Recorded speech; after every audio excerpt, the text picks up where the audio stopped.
So what we are going to do is we'll probably have it the kind of thing where Minnie and Nagao are like one line, beelining towards this person who seems to need help on the ice. Ulrich coming from one area, and then Sandoval and Valen are probably coming from vaguely the same position. So if we have it something essentially along the lines of um,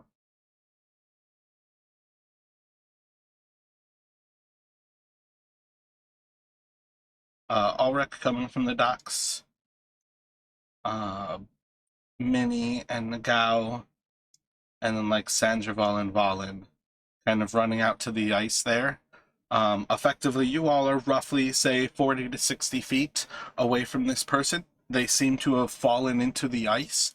They are screaming a horrendous scream that pierces through the wind that's just like cutting through as a cacophony, but their actual screams coming from their voice is horrendous as the ice seems to be biting into them as they've fallen through.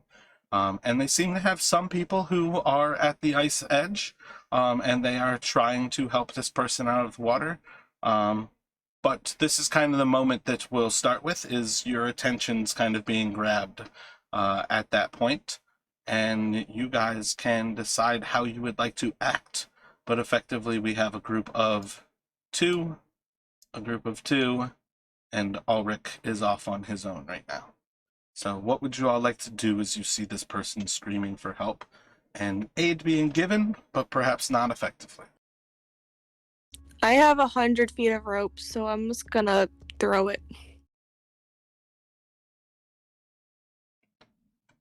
You can make a dexterity check. Like 2 50-foot lengths of rope. Yeah. Are you going to take the time to tie them together? I'll get to where I'm 50 feet and just throw it.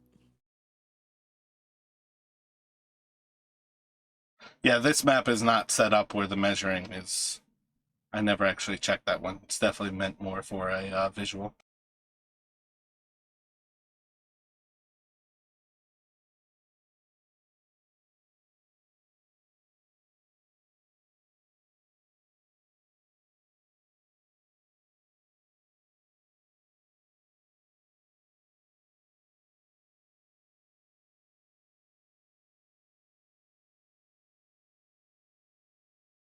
So Minnie is throwing a rope. What is everybody else doing?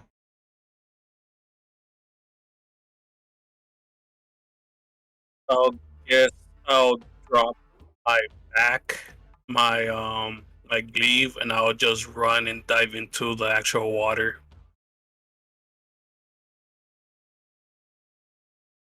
Roll a perception check for me.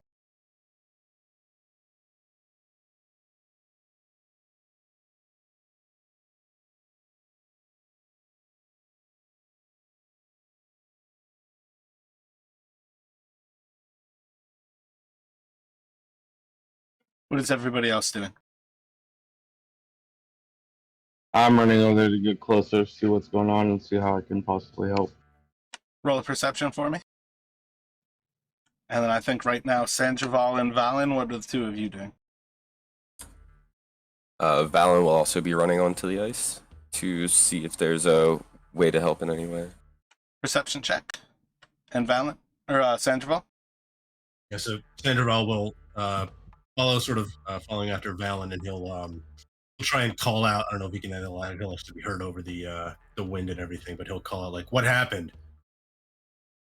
To like sort of just to the crowd that's kind of gathered near the ice.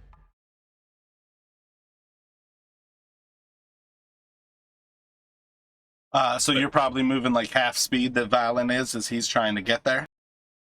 Yeah, and Sandoval is going to be very hesitant about actually going onto the ice itself. He wants to try and keep a little bit of distance. Yeah, so you all would know at this point where Bremen is, like right between the actual lake, Caerduadlin, this is basically the point where it is almost completely frozen over between Bremen and the other side of the actual lake. And there's basically just a small portion of the actual lake where it becomes that river is still like ice that's kind of broken up. So most of this is the permanent frost. So those of you who have run out to get closer, you don't feel anything crazy about your actual footing. It definitely is slippery ice, but it's not like there's no cracks or anything as you close that distance. In the process of running closer, Nagao, you are going to notice there's no break in the ice. That's not water that is surrounding this person. And those are naked people who are standing around the person that they are not helping. They're eating the person on the edge of the water. Ulrich, you are going to notice that the people who are helping are naked, and perhaps the slightest bit of the fact that there's no breaks in the actual ice as you get closer. But you don't quite notice that they are consuming this person at this point. It still looks like they're almost like reaching forward with their arms in a hurried process, trying to like grab at this person, and it's almost like they're still like slipping back into the ice. As you're kind of like clearing over the dock, it will become a little bit more clear for you as you get a little closer. And then, Valen, I think you're going to cover most of that distance before it really crosses you that something is off about this. I think the first perception will certainly be that the people who are helping this person are all without clothes. So the three of you who ran closer, you are not clearing that whole distance. This is going to catch you before you actually cover the distance, and you'll probably be about 20, 25 feet away. You are still close to these things. And as Sandoval calls out to see what has happened, one is going to turn and look, and Nagao, you are going to see blood across this thing's face. It is consuming fresh meat. And that's about when the screams are going to stop. And we're going to have you all roll for initiative. There doesn't have to be a battle map for this. This is just going to be you all kind of playing off with your creativity here. My rolls aren't showing up in roll 20. Do you have Beyond 20 all set? Add on with either Firefox or Chrome?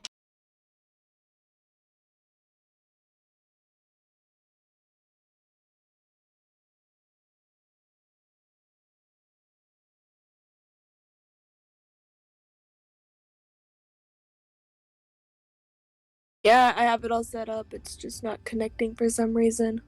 If you click the red B, either in the bottom of Roll20 or just from the actual attachments, it should be either or extensions rather. It should either be like hidden underneath the puzzle piece in the top right.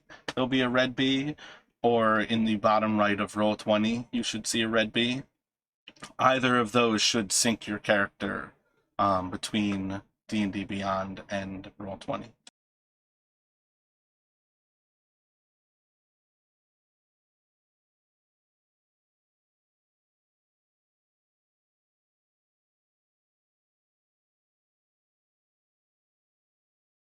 Sorry, ignore that second initiative roll. I accidentally clicked it twice.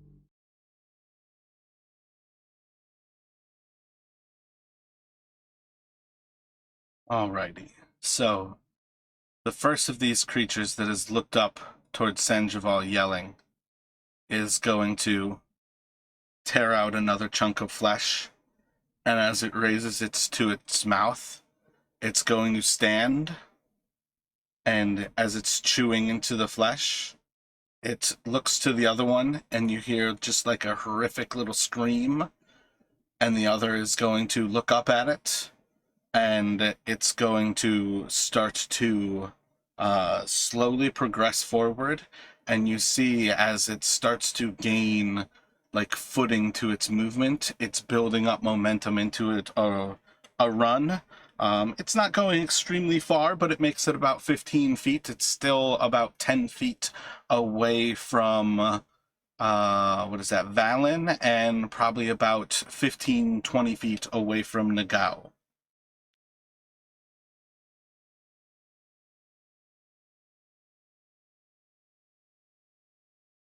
The next one in a reaction is going to look around at the situation, and it is going to follow the other, covering much of the same ground, and it is going to get to about the same position, going towards Sandoval, but it is closest to Valen and Nagao.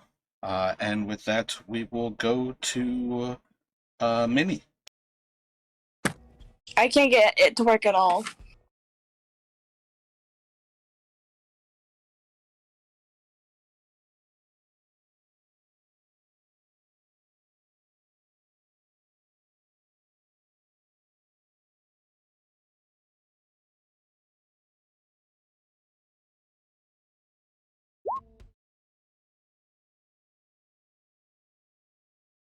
Hey, there you go. That was me.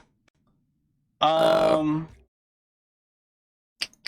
you have Dice Roller set up on D&D Beyond? Yeah, I hate everything's set D&D up, Beyond's it's not dice. connecting.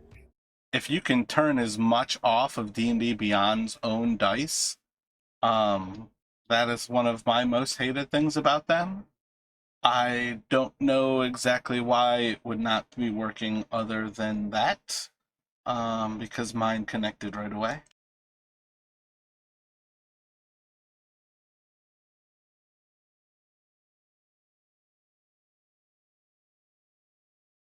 For now, though, we can just move forward. What would you like to do? How close am I to anything? You're still about 40 feet away, though the two closed in about 15 of that, so you're probably about 25 feet away from the two that...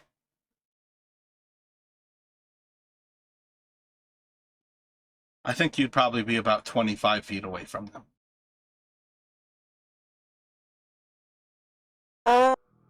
I'm gonna throw my dagger then. I believe that's going to be long range at disadvantage.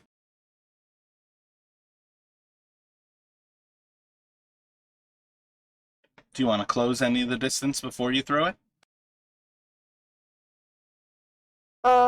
Yeah, I'll move in like 5 more feet.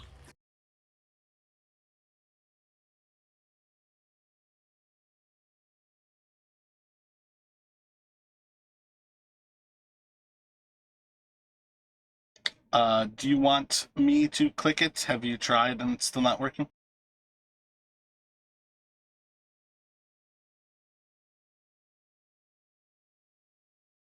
Or did you roll and it's on D&D Beyond?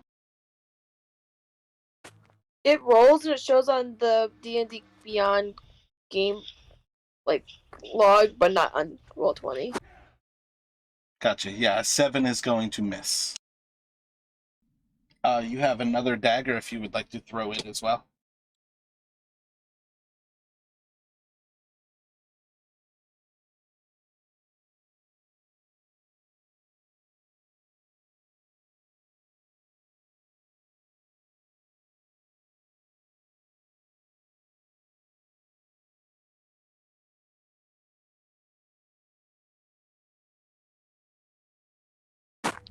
Okay.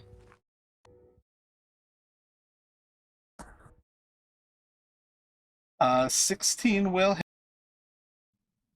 I But rolled the the first thing I rolled was just damage. I didn't roll the hit first time. Yeah, it's just going to do the 1 damage, though. The second attack does not gain your modifier.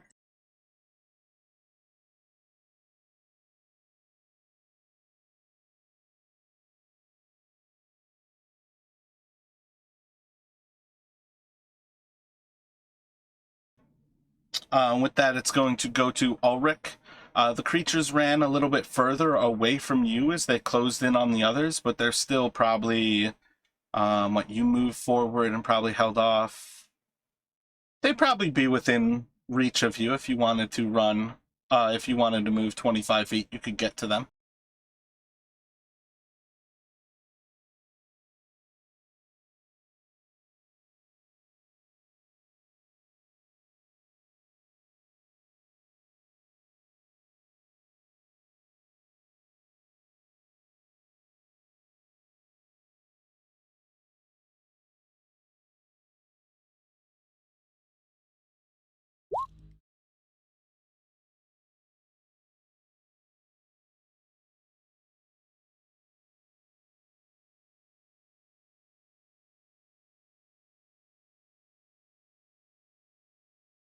Moving up to Warhammer into them, your swing is going to be a hit, and you are able to deal that 8 damage.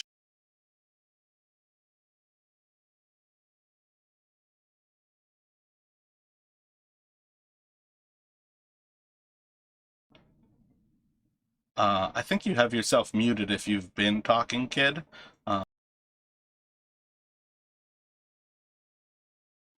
Do you have anything else you'd like to do once you close that ground and swing?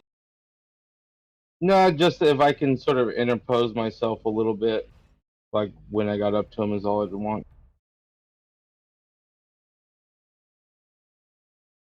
I think it'd be more likely that you're still swinging at them from behind, just space-wise. But definitely being the first to deal a good chunk of damage is probably a good way to get some attention. And then that is going to twist next to Valen. What would you like to do? I want to use bonus action to invoke Rage. You can certainly rage. And then I will run up and to the one that just got smoked with a Warhammer and swing my first hand axe at it.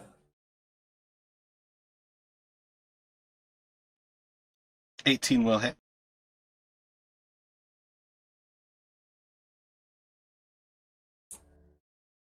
For 6 more damage. And then I assume you're going to swing with your... Oh, nope, no bonus action right now. Yeah.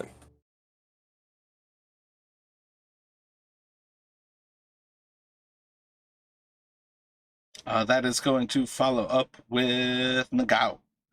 You are probably about 15, 20 feet away from where they are, kind of moved a little bit south of you.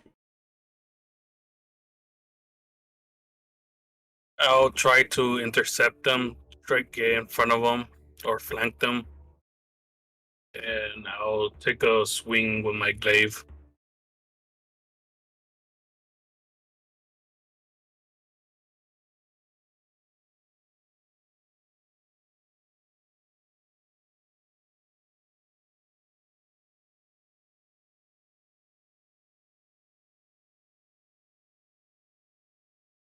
That will hit, dealing another 9.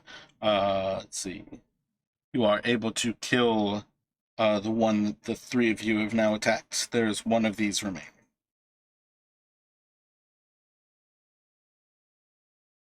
And it should go to Sandoval. All right, so Sandral would have kind of like come skidding to a stop as soon as the things turned around and started looking at him and moving towards him and Valen. So he's going to kind of back up about 10 feet, assuming there's room behind him, and he's going to kind of reach into his pocket, grab something, and then hold out his hand, and he's going to cast a firebolt at the one nearest him, the one that was kind of looked like it was starting towards him.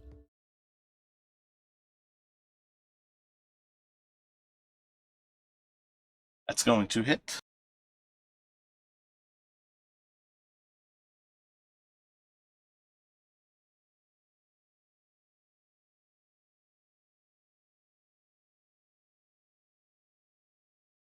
Anything else from you there? That'll be it, I guess.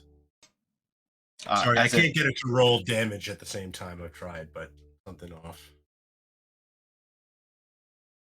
Yeah, again, I think a lot of that can be associated with having dice being rolled on D&D Beyond.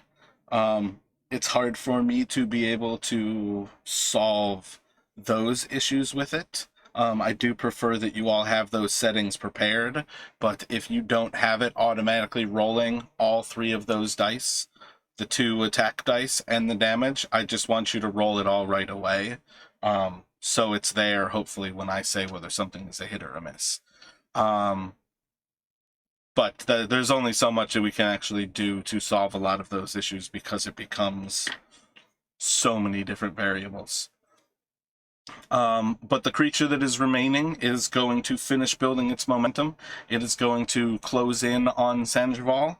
So the 3 of you have closed in on the other one can take attacks of opportunity on it.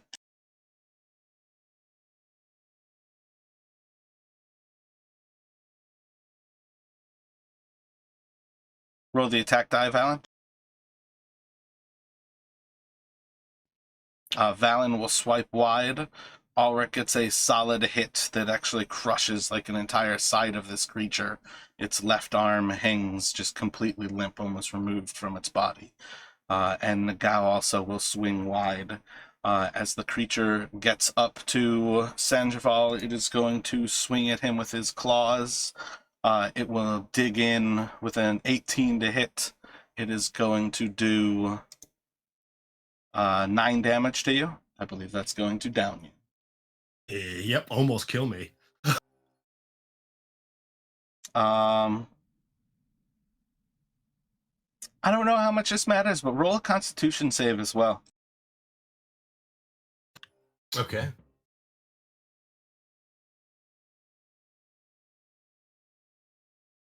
And then it is going to go to Minnie.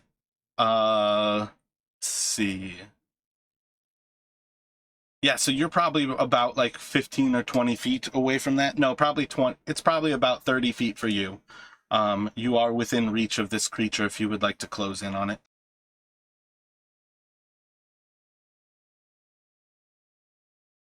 Yeah, I'm gonna close in and do unarmed strike on it.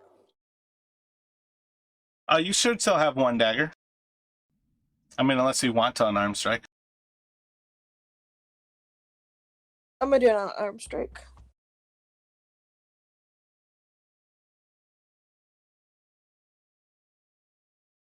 That will hit.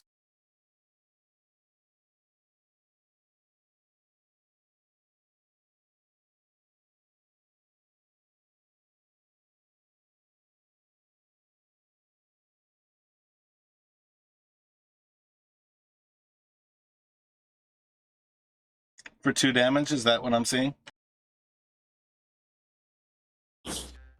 I think my thing's really not liking me right now.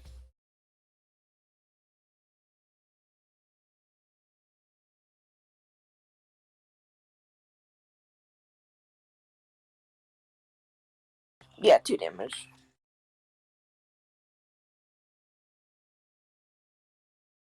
You have a racial. No, it's Okay, just no, one you should have a D4. Did you roll a 1? Is one of those...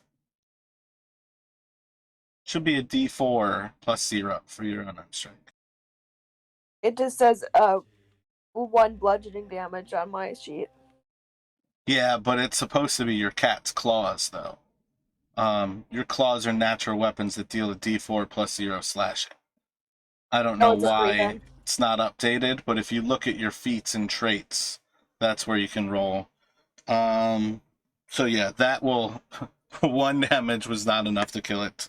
3 is definitely enough that will drop this creature and kill it.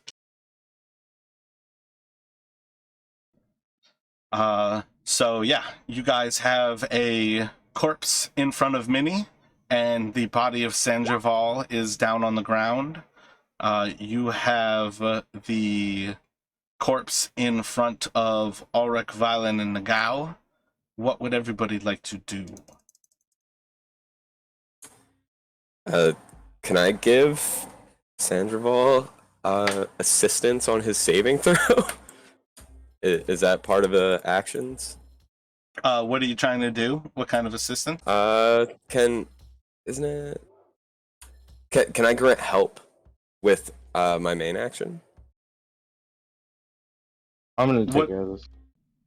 my point though, I mean I Oh, know Ulrich can handle this, but my point is what are you trying to help oh, him with? He is unconscious on the ground right now.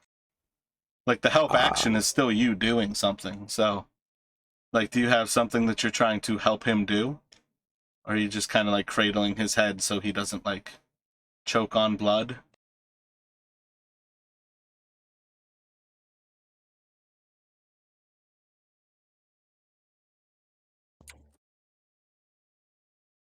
uh, I, I guess I'm kind of just like putting my hand on him and like holding him and like trying to keep him awake, like that. Don't die on me, man. I gotcha. So yeah, you can do that. My point isn't to like throw you under the bus or anything. Like the help action is something that you can do. It's just one of those things where I want to always encourage you all to be creative. I don't think you can do the help action for somebody who is doing a death saving throw, but you can do like a medicine check to try to stabilize somebody. But if you go up to him and try to like call him back from death, you will probably find. Ulrich, what are you doing?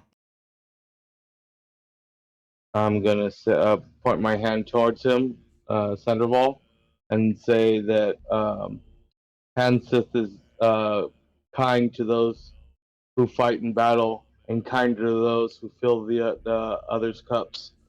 And I'm gonna release a healing word on him.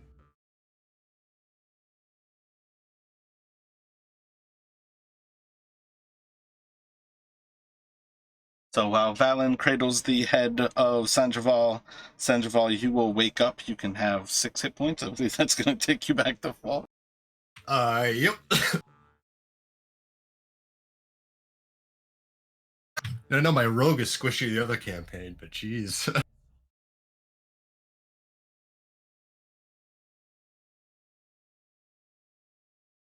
So I'm gonna kind of like sit up, not really knowing what happened. The thing was on me so quick, and kind of look towards Ulrich and kind of nod, still like a little weakly, kind of definitely shaken. And he'll kind of try to, and then he'll see the thing is kind of dead at his feet, and he'll kind of like scramble away from it and try to get to his feet. So you notice as you scramble, there's like still twitches to the creature. The flesh still seems oddly active, but the creature is most certainly dead. With Sandraval gaining consciousness, starting to kind of like scurry away. What is everybody doing at present? I would like to look at the body they were just feasting on. I'm gonna poke around the thing I just killed. What did you say, Minnie? My bad. I'm gonna poke around the thing I just killed and try to figure out what it was. Depends kind of what you want to do, what check I'll call for there. But you can do an investigation if you want to, like, look around its person. You can do a perception if you're just trying to look at what it is. Or you can do a nature check if you are trying to figure out what this thing is. Even medicine check might do about the same. Ulrich, I think you were about to say something. Yeah, I'm kind of going down more the medicine path. I'm wondering how this thing is still twitching. Wondering like by what mechanism something like that would be possible. So you can move closer to that one and you can do a medicine if you would like. Or you can do a religion check as well. And then it was Nagao who was going to the person who was initially in trouble, right? Yeah. You can do either a medicine or an investigation on that.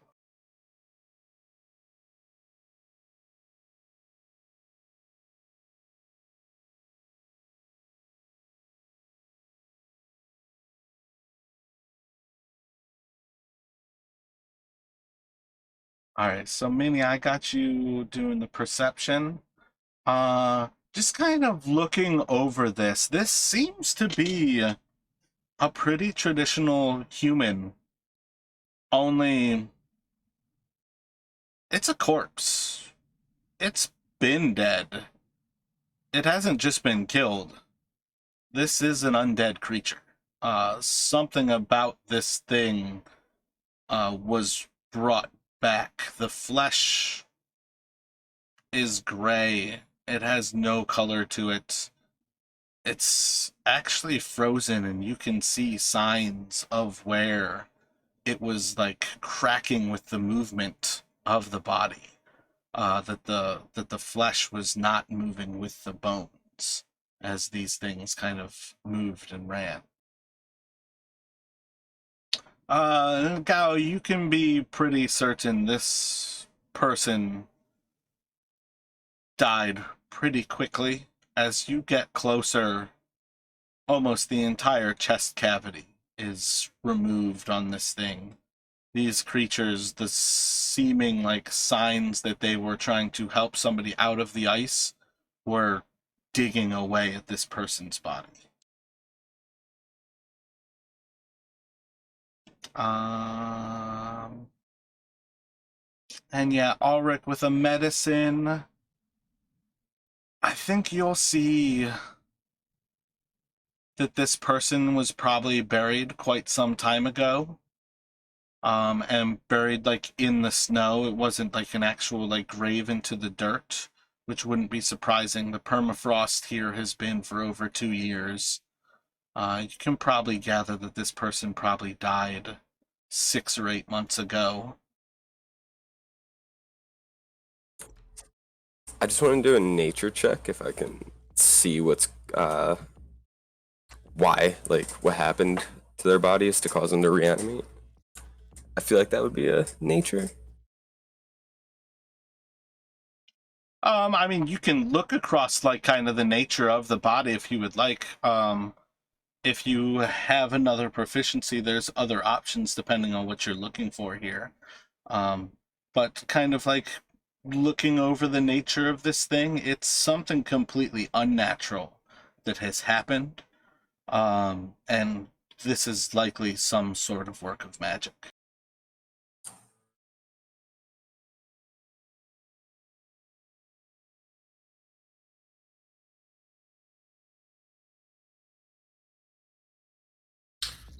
Well, somebody did this. Sandrell's gonna kind of after a few moments, sort of like get over his initial sort of fright and the shock of being knocked down, and then kind of like trying to seemingly brush it off like nothing happened. He'll kind of start moving back towards the body. Mind if I take a look? And then he's gonna try and see if he can maybe sense any sort of like I guess magical not auras, but sort of You can test Arcana. lingering or something like that. Not really sure how those. Yeah. You have the unique perspective of kind of looking down this thing's face, and you see as, like, over these few moments, its jaw is still, like, opening and closing, as if it's still attempting to bite into your flesh. It's slowing down, but as you kind of look across this thing, it is not unfamiliar to you to recognize that whoever is working the magic on this thing, it is some sort of necromantic ability to bring these creatures back in this form. But you can recognize that on some way, this is like a tortured existence. These things have become a slave to flesh. So Sandoval sort of after he's done studying it, he'll look to the others and he'll just be like, necromancy, I'm sure of it.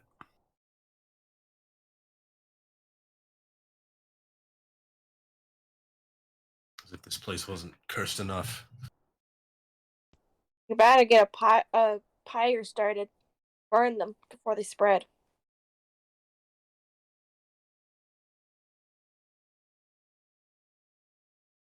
Can I sacred flame their corpses? I mean, you can do what you would like to try to burn their corpses. Sacred Flame is not specifically like a flame where they are going to burn the corpses. The radiant damage on some level is a different thing. As Yeah. well, there's finding fuel sources in a place like this. It's not the easiest place to find a way to burn a corpse. Yeah, that's what I was thinking. The power of the radiant flame would be a way to do it.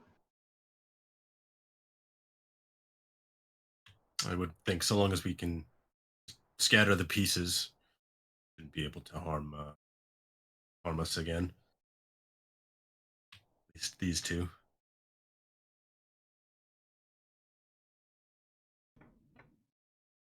I think between the actual arcane knowledge and the actual like knowledge of a cleric, you guys can come to the conclusion like this person, whoever would have resurrected these things, probably is not for lack of subjects to raise. You guys have dispatched these creatures. There might be some danger of them coming back, but for what you can tell, you guys have solved the problem of these creatures.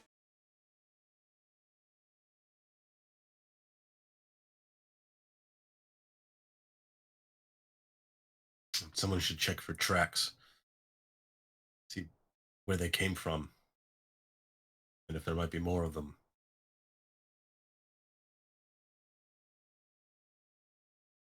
You can roll a survival, Sandoval, and anybody else who has proficiency can assist him. Oh, I was suggesting somebody else do it. Yeah, I'm gonna start when people have a suggestion to do it. You are the person. Like it's one of those things. Like when people bring up a thought, they're going to be the person who roll that die because that is the character who is thinking of it. We don't get to play the mechanics game of I'm terrible at survival, but I know that we should be looking for this. But yeah, it's gonna go to Valen and Sandoval. There are the two people who take the time.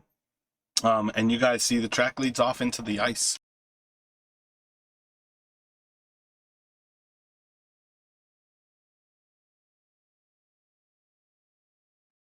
And haha, we have Fenton join the party. So, I mean, you can add extra time to this searching, but there is a certain level where I am going to limit checks and you guys can use more time to go further into things. But essentially, you will always have two people is the maximum that's doing any given check before there are extra costs to like tacking that on top. So if you guys are not satisfied that the tracks seem to lead off into the ice, you can take a little extra time to try to track it, but that's what you've got for now. Is there anybody looking at us? Any civilians? Townspeople? At this point, most of the town is shut up. I think we left it where Ulrich had been speaking to Talia, or Tally, off on the side, but I think he already left her. I think at present it's kind of you guys on this edge of the town. This is not a place where you guys are going to find windows. Most of these homes are boarded up in ways to do everything that they can to keep the winds from the north from bringing the cold into their homes. And they are not enshrouded with glass.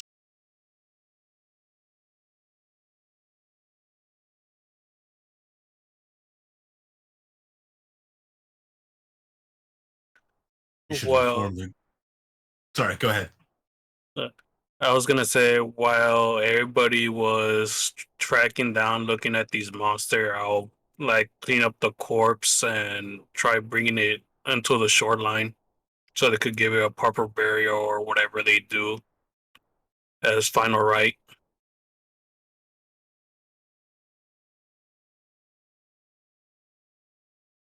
Make a Constitution saving throw.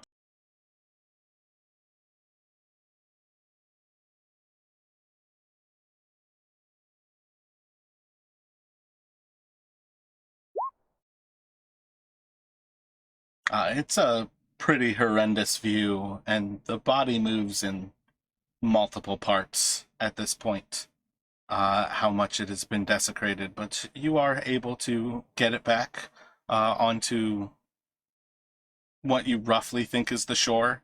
Again, so much of this is permafrost and permanent ice that you're kind of just like looking back at the docks where the docks end to try to assume that you've made it back to the actual ground. There's little evidence while you're actually stepping out onto this area that there's a big difference between the ice beneath your feet and the actual terra firma beneath your feet.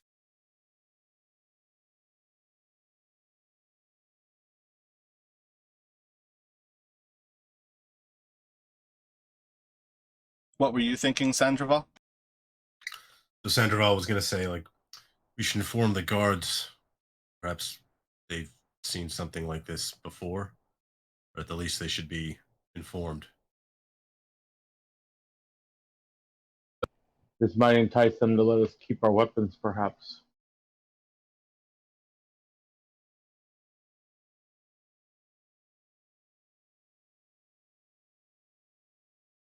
Let's head there.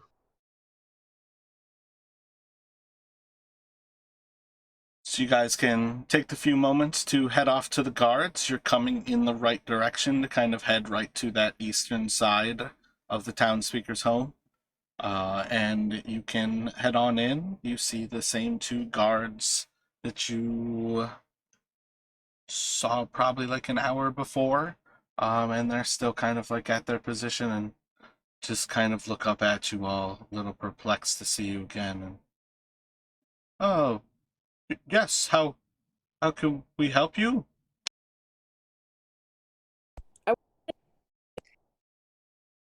That was breaking up, Minnie. I wanted to bring one of the corpse things' heads with us. And you're just gonna hold out a head? Yes. The two guards are going to leap back as you hold out a head, as they slam into the cell behind them, and they are just screaming before they kind of gather themselves and... What the fuck is that? What do you do? What are you people? You ask him. You tell me that thing attacked us. Why don't you guys keep your town safer next time? I throw it at them. They had been dead a long time, my friend. Something animated them. They were going to draw their spears, stab into the head, and then they are holding their spears out towards you all. Easy. You all aren't from here, so we understand that you are surprised, but when we tell you Oral is punishing us, we are not kidding. These are trying times, be it dwarves, and they'll look to Ulrich, be it orcs, and they'll look to Valen, or these horrendous creatures. The Frost Maiden hates these lands, and she intends to reclaim them.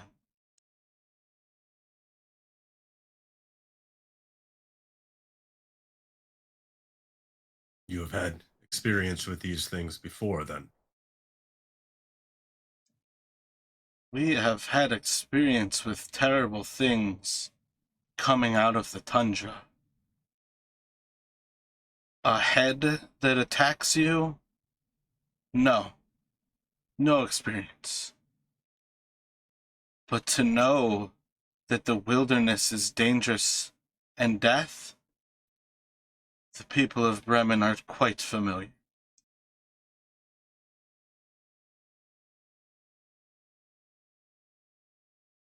Working as a town, I'm sure you're aware that it's better with more hands than few. If you allow us to keep our weapons, we might be of some aid to you.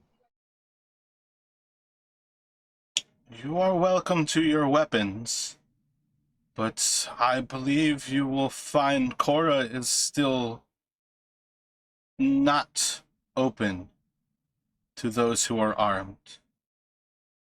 If you require keeping your weapons, you can stay with the old man in the main part of the town hall, unless you would prefer a jail cell.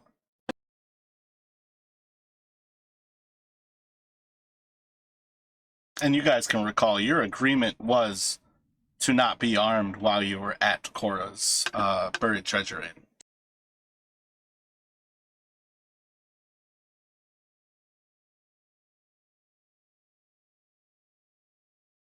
I just turned my head.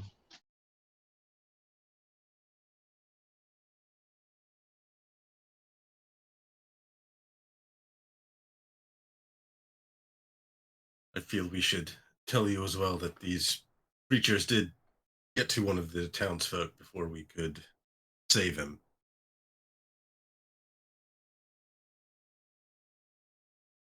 I'll kind of describe the general area of where the attack went down. They'll kind of drop their heads a little bit. There's not many left, but I'm sure we know them. We'll go collect the body. Thank you. I also came across someone of my kind. He made mention of some sort of monster attacking the fishing boats around Bremen.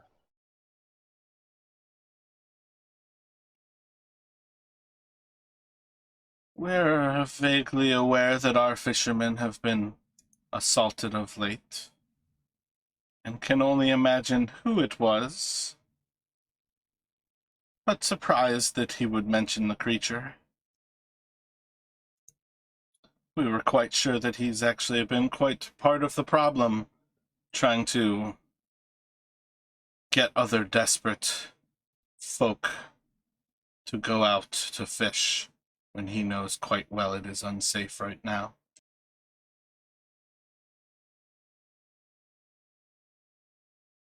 Was it Grinsk that you came across?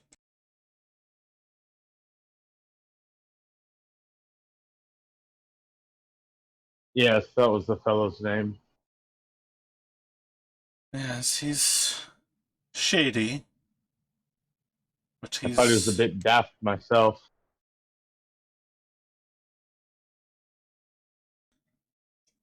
he's little more than a drunkard. Is that not what all of your people are? Not those that can hold their liquor.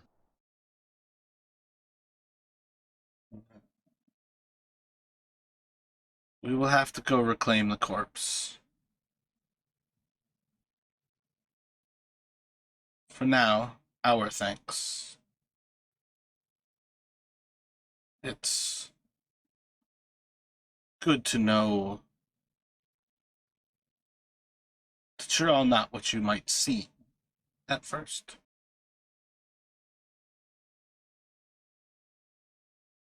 Just a warning, there's two more of those walking corpses on the ice. They're still moving. Just be careful.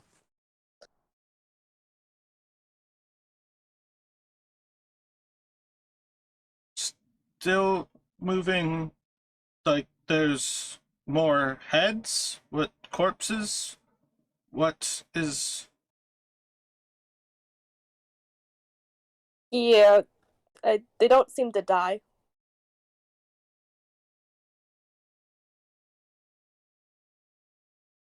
I believe it's traces of what animated still remains, but not to any degree that it's dangerous at this point. Oh, oh. And like the two guards were approaching the door to go after the person who was slain, and you see as like the two of them are kind of like doubting things for a moment. Well,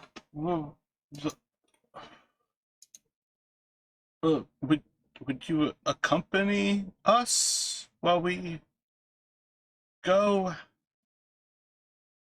to claim the body? Yeah, I guess I can help. I did scare you guys. Let's go.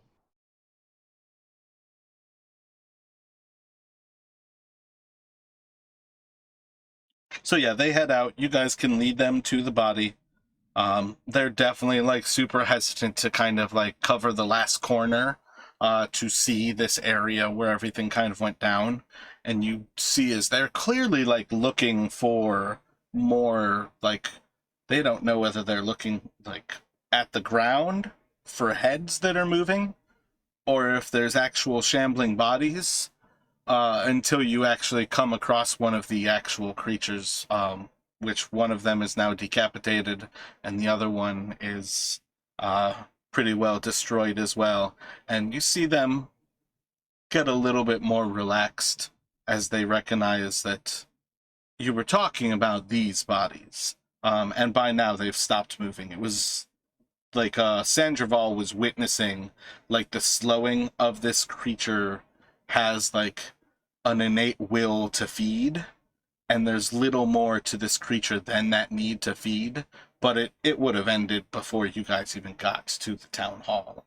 I was just kind of trying to describe the fact that these creatures were never alive, so when you kill them, it's more that you cease their ability to get to food, that maybe if you like dripped blood into that thing's mouth, it might start chomping down on like liquid blood.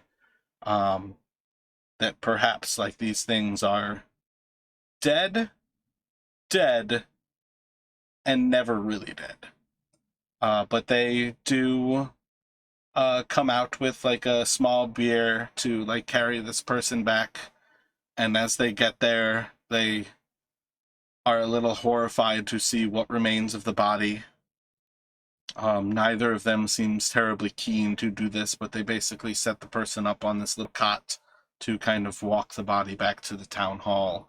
And they kind of like do like a little cold storage where it's basically thrown under a canvas tarpaulin to keep outside.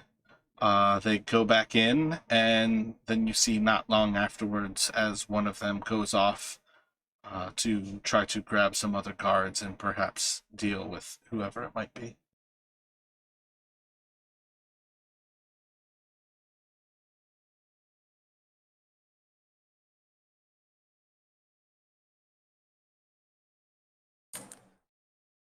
So, Ulrich, in there you mentioned a lake monster?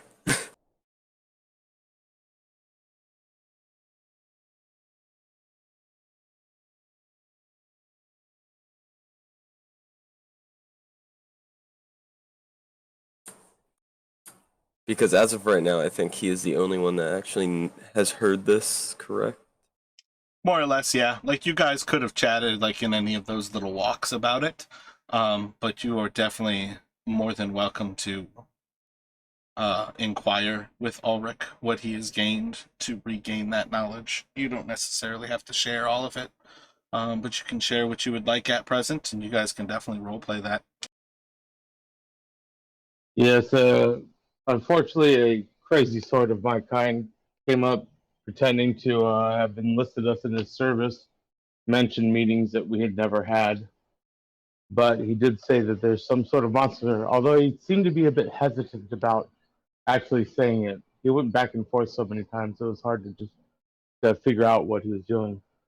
I did manage to find someone else nearby who seems to be studying these creatures. Her name was something with an L, Laria, and she informed me that that dwarf Grinsk was trying to dupe people into going out there to investigate it. It seems to be only affecting the boats coming out of Bremen.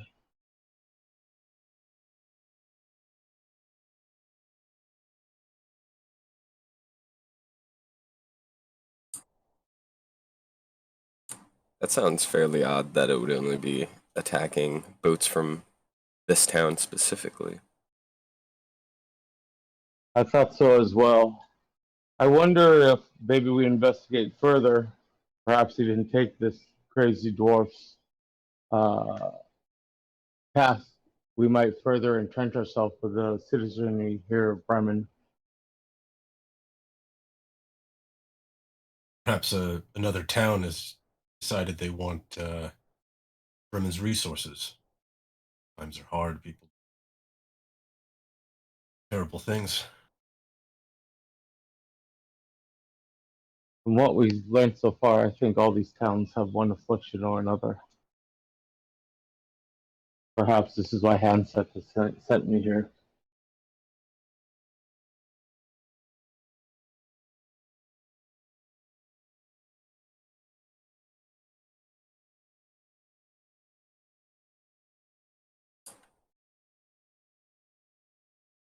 Should we go seek him out, Prince, and take a bump on his imposed offer? I don't know how to describe that. Should.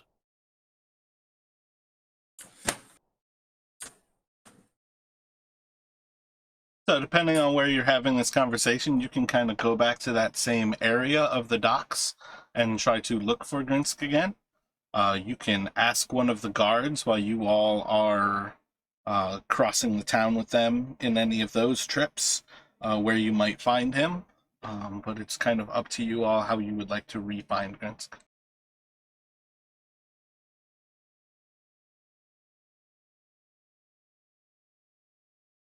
I think that since we're already pretty close to the dock area, we could just walk over there and start yelling for him.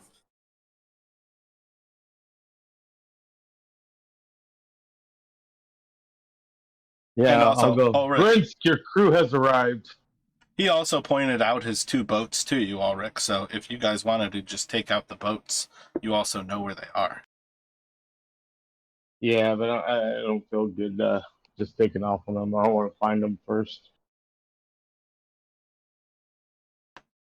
So do a performance as you yell out for him.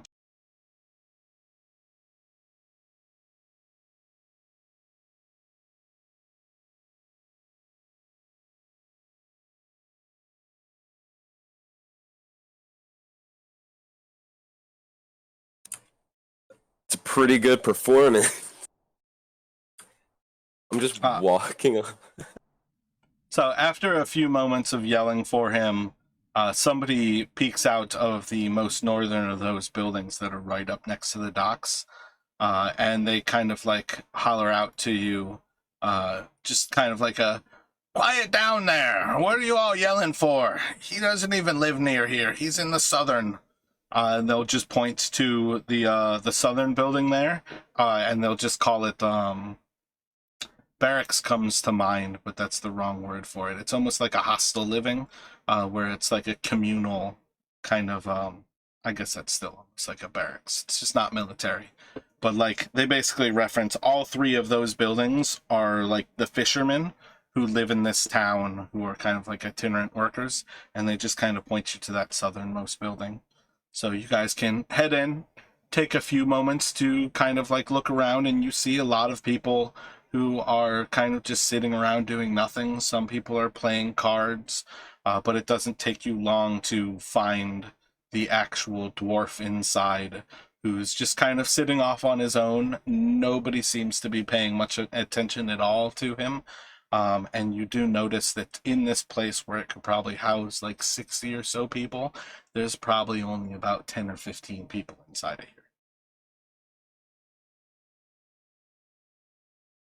Okay, I'll walk up to him and goes, "How goes the issue, Prince?" Issue of you not coming to work this morning? Yeah, something like that. I came back with a crew, though. Make an agreement over a beer and you don't show up? You've got your crew? Excellent. Most of the day is lost, but you can still probably catch some trout. You ready? You going out now?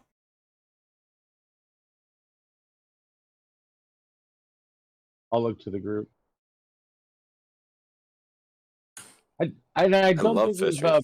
mentioned all of our payment. Or remind me. 5 copper a trout. The boats and all the fishing tackle are set there. 8 copper and you got a deal. We agreed on Where the are the deal rest of last night. these? Why are the rest of these men not out fishing these waters? Cowards, the lot of them. I don't think any of the fishermen of Bremen are actually going out anymore.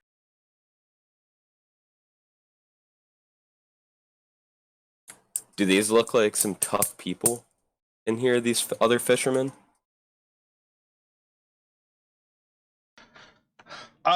Fisher folk probably look a little gruffer than most. They look wind-worn, probably more than anything, but tough, I would say no. Alright, I'll tell him I couldn't hear what he said. Could he say it a bit louder?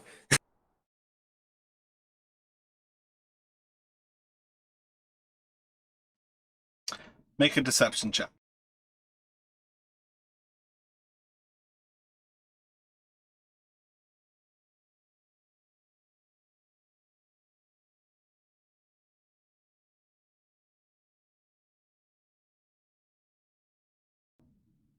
He's essentially going to trick you into saying cowards instead of it, and there is a dead silence right as you say cowards, and all of the fishermen in this room are going to look towards you.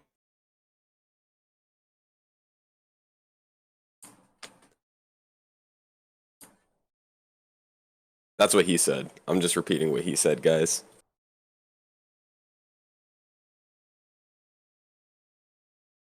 I just hide my face in my hands, and I was like,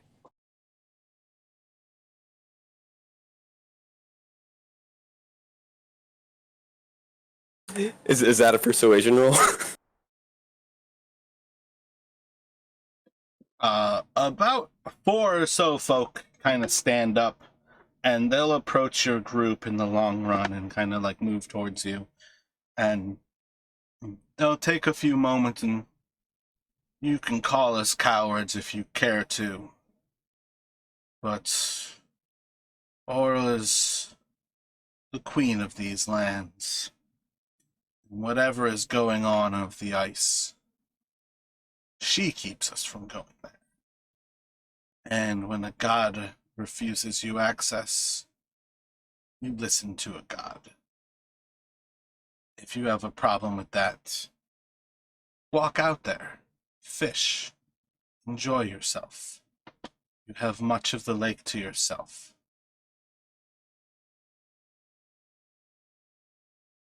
don't listen to my friends. They're idiots. There is no such thing as evil gods. We'll leave and go get fish to prove it to you guys. I'm with her. Sandoval's going to try and quietly ask one of the fishermen who's come up and like, and when you were fishing, what did you typically get for a trout head?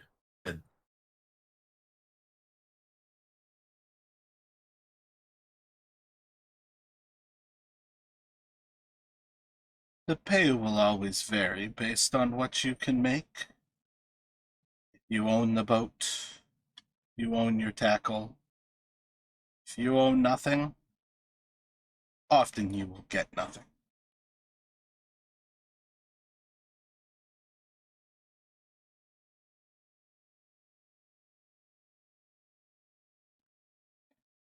If you deal with a scoundrel, you deal with a scoundrel. What does it matter? Do you need the coin? Take the coin.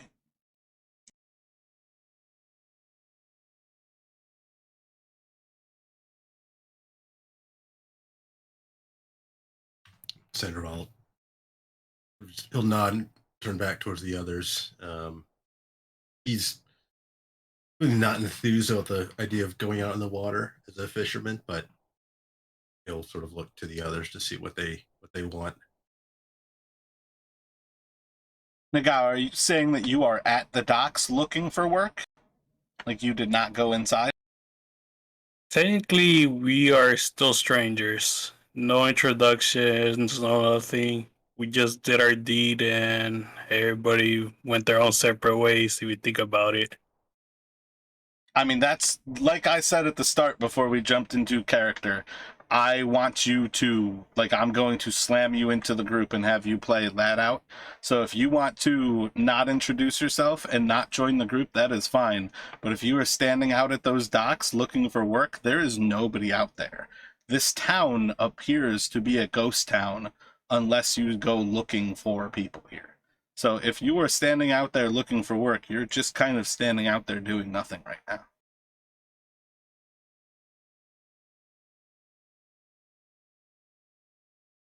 But the point of Could that I, battle was to give you all a reason to at least have an initial reason to chat and talk together. And then in all of my games, the one choice you never have is you have a character who wants to adventure with this group, and you have to have a reason to adventure with this group. So at some point you will have to find it, otherwise you have effectively removed your own character from this campaign. I was gonna ask if those same people that led the group to the fishermen lead me to the same fishermen as kind of like pretty much working in the same job. I mean, the dwarf yelled at Ulrich when he came by. He was literally wasted last night, and the first person to walk to the dock was going to get told, yeah, we agreed last night that you were going to work my boats. Why aren't you working my boats? So in the long run, like, you can have it narratively be however it is, but join up with the party and roleplay with the party. Like, don't try to separate yourself from them right now. This Icewind Dale is a place that is ravaged by different organizations that are raiding and killing people. It has been stuck in nighttime for almost 2.5 years at this point. These are very trying times. People are very fearsome of anybody who is new and unknown. They are very fearsome of people who even remotely look like some dwarves, who look like orcs. There's a lot of different things in this place that is a horrendous thing. There is no reason to try to separate yourself from the group.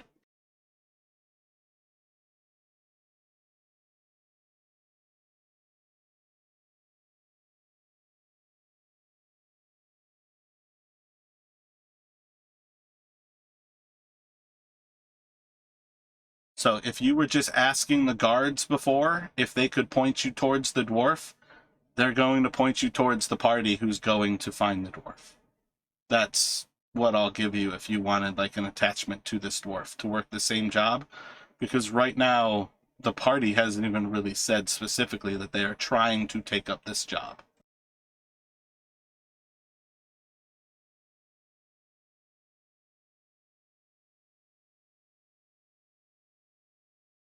So I think we should investigate and take the offer.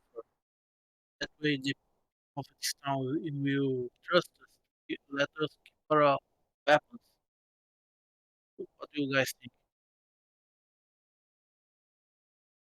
On that note, I'm gonna turn to the dwarf and I'm gonna say, "Hey, small thing. Which one's your boat? Let's get going."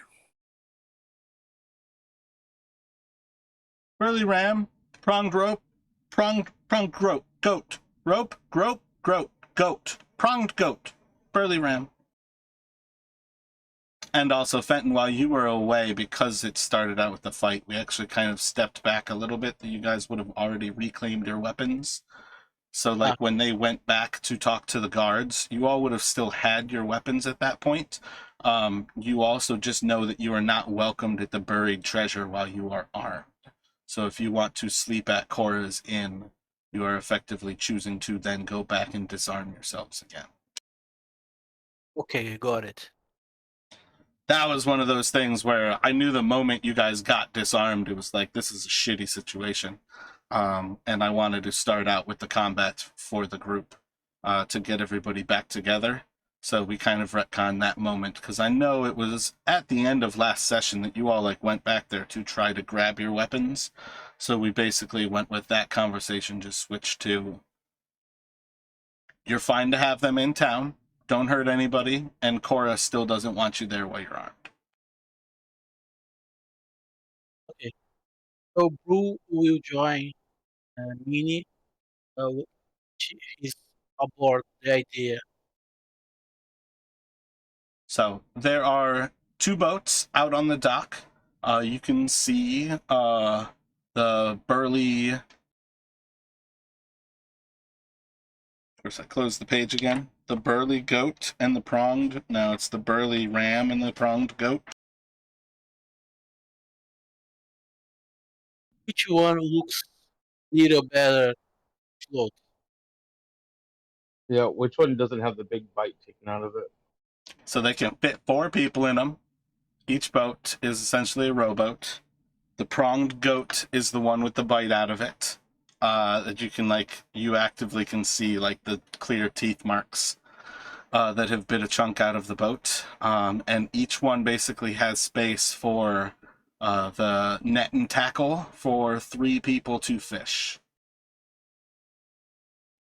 So with the 6 of you, if you would like to all be fishing at the same time, you have to go 3 and 3 in the boats. I immediately jump into the one without bites on it. I'm here. Jump on the boat with the ice. I'll join on the boat with the bite mark. What did you say you were doing, Ulrich? Non-bite. All right, so we've got 2 and 2 right now. Sanderval would reluctantly head to the boat with the non-bite. The burly ram, I guess.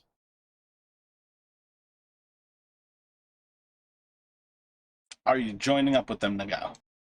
Yeah, I'll take the bitten one, I guess. So we've got 3 and 3.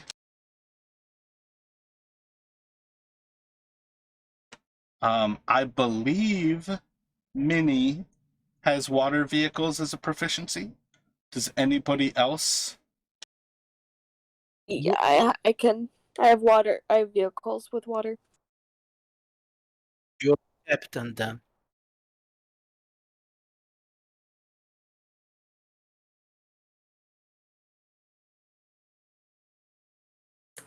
I do not.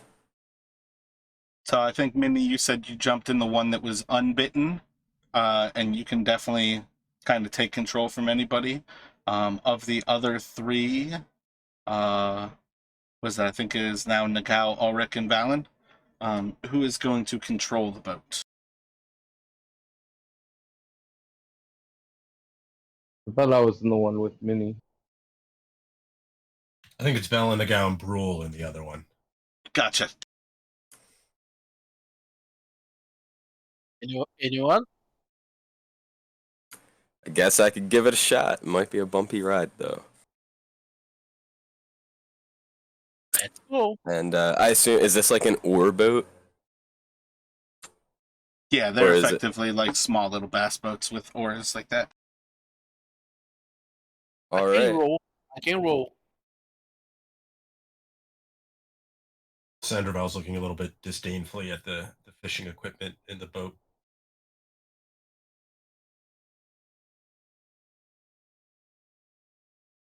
So you pretty much everything's frozen up to the dock, so you're actually not really jumping the boats right away, but you all can start to drag the boats out towards the broken parts of the ice as you're walking out onto the actual lake itself and make your way to the water, where you all can get into the boats and start to head out. But you can kind of move at your leisure where you would like to and try to either stick together so you have both boats near each other, or you can try to separate to try to get a better chance, depending on how you think the fishing is going to work out. But it is kind of up to you all how you would like to explore with the boats. But at first, we will let you jump on in and start to fish when you are ready. I'd like to have Sandraval cast Mage Armor on himself as well before he gets into the boat.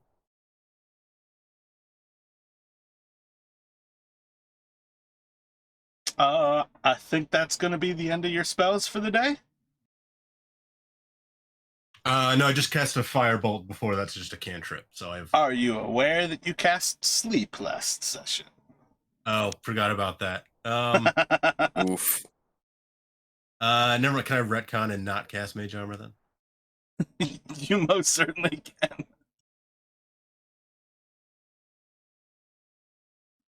I thought it was an interesting use of sleep, though. I remember. Screwed us out of an entire encounter. Yeah. The old woman is sleeping. There's no. Did we walk by that body at all yesterday? Like, the body was just laying on the ground sleeping. Is she dead? Like, She sleeps for a minute, so she would have just woken up essentially sometime after he left, and just been kind of confused. But you all may encounter her again. We will see how that kind of plays out. So as you all take to the lake, your first hour is going to be choppy high winds, as the winds from the north are coming in pretty strong, and it bites through your cold. Oh yeah, I feel like the two new players need to actually be told you have to start this campaign with cold weather gear. It is just an extra thing you can add to your character on D&D Beyond. But effectively, everybody starts this with cold weather gear. So that again is part of why I said out of character that you all look relatively the same, because you are all incredibly bundled up when you were outside. But you all have everything is a little bit more difficult in the high winds, and I need the two captains who are trying to steer away from essentially where you like mount the boats at the ice's edge to make ability checks for me, and I think they are going to be wisdom checks, and you can add your proficiency bonus mini.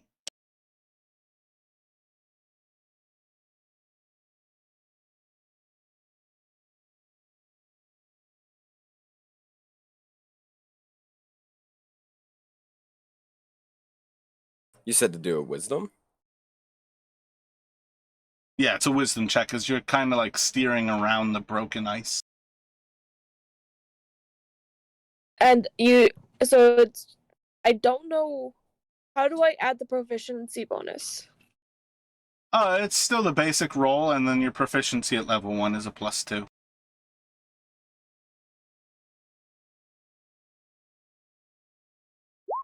Yeah, I'm still like, D&D Beyond is awesome, but I am still very much an old school pen and paper person where if you know the math that you need to do, that's all that really matters. I crashed the boat.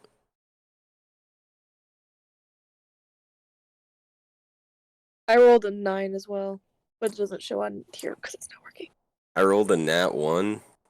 This boat's done. I Titanicked it. And you guys went for the boat that was damaged already, right? Yup. I yell, Rose, hold on. Or is it Jack, don't let go?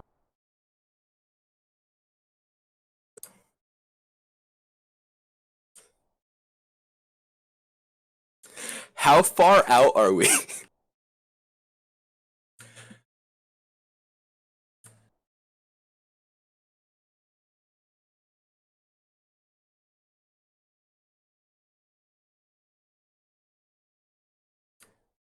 That was the worst nat 1. So yeah, as you guys are trying to clear this initial area, the high winds just kind of slam you back into the ice over and over again. And each of your boats, you see signs that they're being damaged from each of these little collisions. And you kind of struggle through the weather, but you are able, after a little bit, to clear like the initial area where you're not right on the edge of the ice. But the wind is still holding strong. Do another set of checks for me from both of you.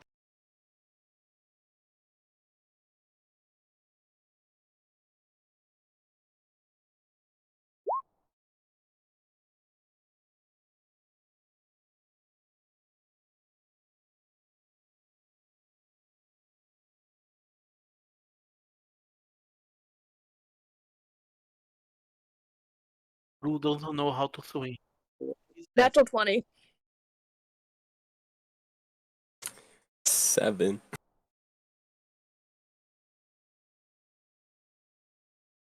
These are in fact at disadvantage though, so I need another roll from you as well. Even though I have proficiency. Yep, the proficiency just gives you that +2.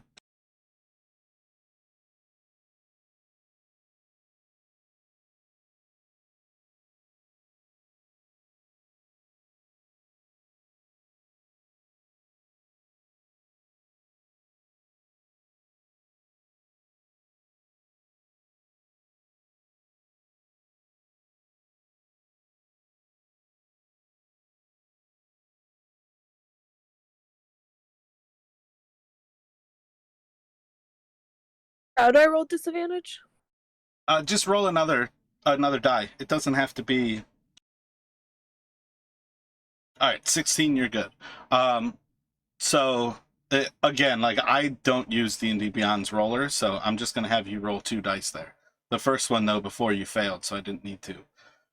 So as you guys are clearing these second set of ice flows, as you're getting closer to the open water, again, you bash into a few of the like smaller bits, not recognizing Valen, that even though you can see a little bit of ice and it's like, oh yeah, that's harmless, it's still a massive chunk of ice that is in the water, and it actually like lifts the boat a good bit out of the water as you go over it and start to rotate it up, and you actually start to recognize that it's probably about 2 or 3 times the size of the boat that you're in. Just 95% of it's below the water.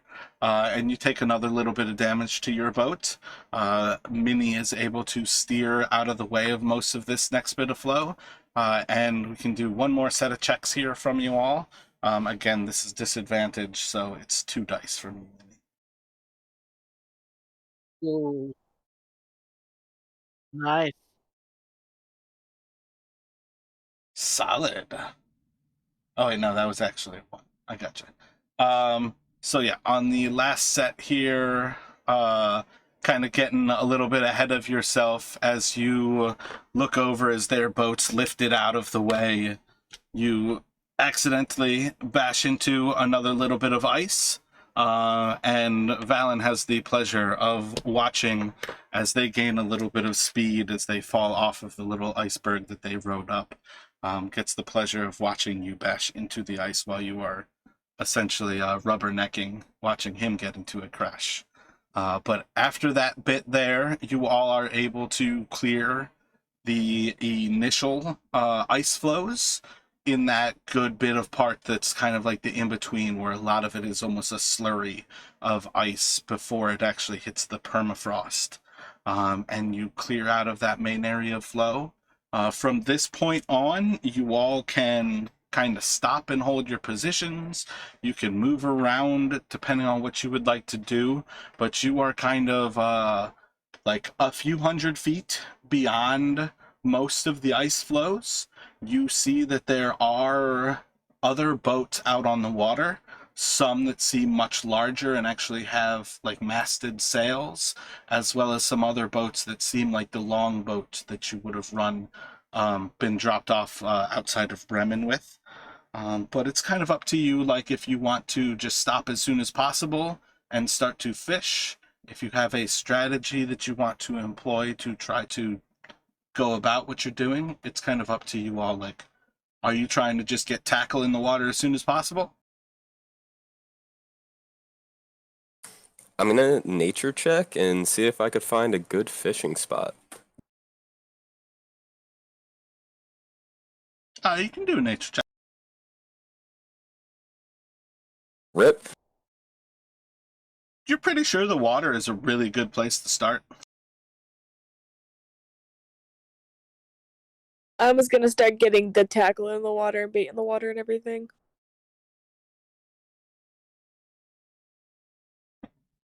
So let's see, Minnie, Sanjavel, and Ulrich, all of you all can cast out and start to go for fish.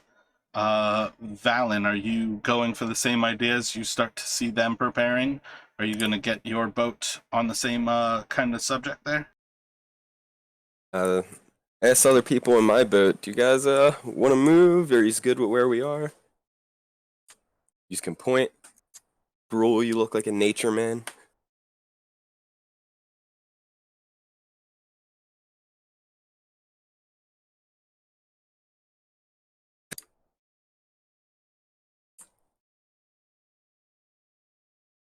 Saw you open your mic, Valen, but I did not hear anything from you. Oh, I was just gonna say if they don't have any input, we can start fishing. Silence is always consent. That was a terrible thing to say, but inside of this scenario, yes, you guys are going to start fishing. So everybody who is fishing at present, I need a survival check from you. And once we get those group survivals, we will figure out what's going down. Can I roll animal handling instead if we're fishing? It is a survival check.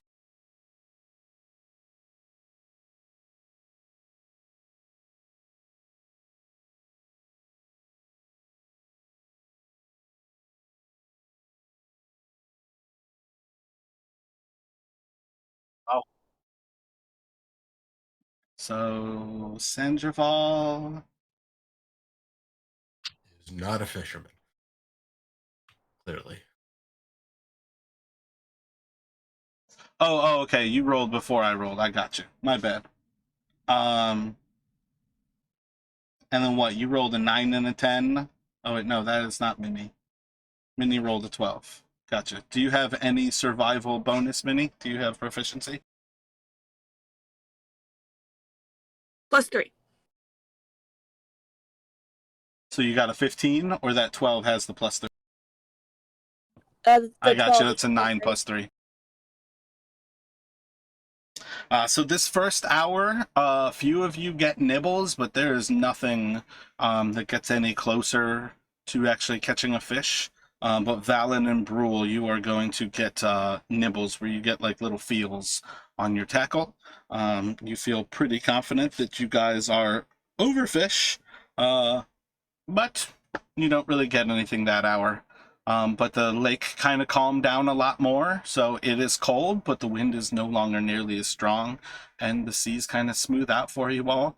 It's at least kind of like a pensive relaxation fishing where you know there's a sea monster below you. It's all gravy.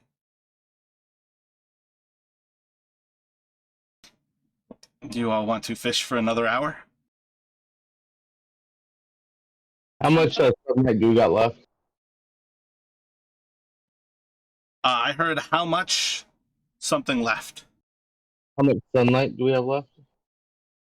There is no sunlight in this place. You guys are fishing by the Aurora Borealis right now. The Frost Maiden's curse is the fact that this place is in permanent darkness. So daytime is much more like gloomy, whereas nighttime is dark. And that's about the only difference. I can give us a bit of light if I think it'll help. Just our boat. I have dark vision. If you want to do an intelligence check for me, though, Ulrich, you can do an intelligence check to kind of try to feel for what time it is.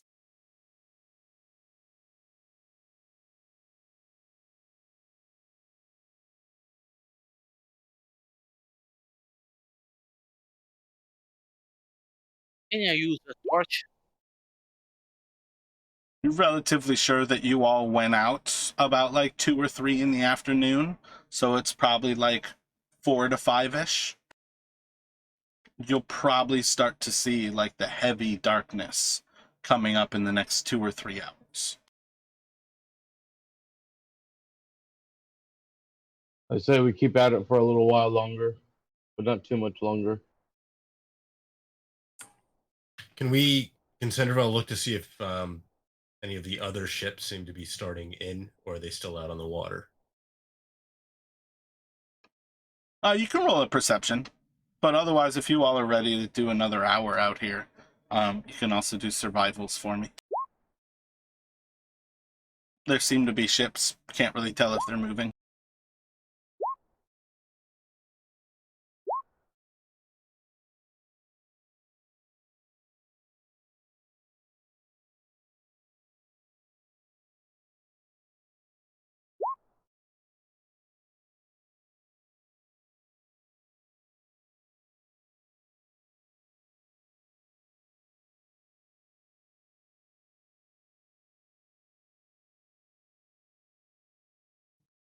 All right, looks like 4 of you.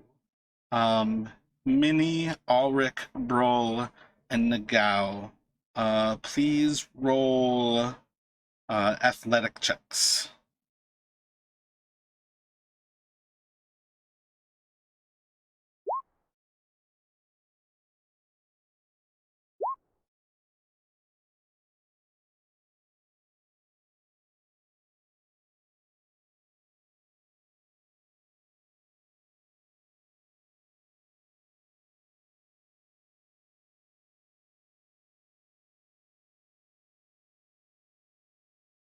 All right, so Minnie is pulling in a knucklehead trout. Ulrich is pulling in a knucklehead trout. Roll, Nagao. Yeah, everybody's pulling in a trout on that one of those 4. So I think that is 2 and 2 on the boats right now. So you all just pulled in 2 trout on that go. Do these trout look familiar to me in any way? Go into more detail as to why they would look familiar. My father had a strange encounter with a trout. Took off his finger. Kind of curious to see Gotcha. if this is the same type of trout. These are the trout that exist up here, so you're well aware that the knucklehead trout are indeed what they are. But when you look over any of these trout, none of them look especially anything. They just look like fish. Okay.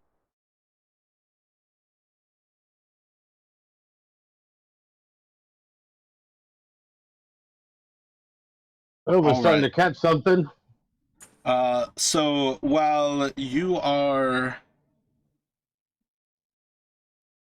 Shit, I didn't write down which boat was which there. The Burly Ram, I think, has Valen, Valen, I think it's Brawl, me, Brule, and Nago. and Naga. All right, word. So while you all are pulling in your fish, there is a massive thump on the bottom of the boat. I think it's time we get going.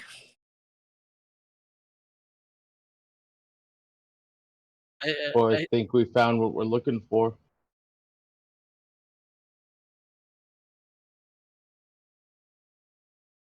Can I like kind of see any disturbance in the water or anything after that knock on the boat?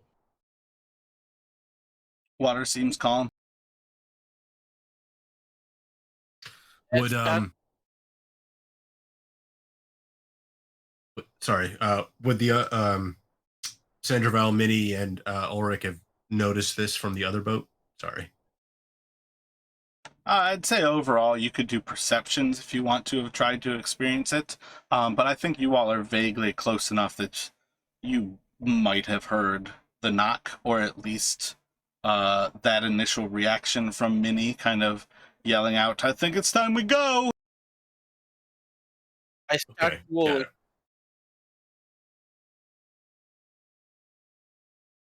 Let's stay the course. Oh wait, no, Minnie's not on that boat. So what were you saying there, bro? Let's start rolling.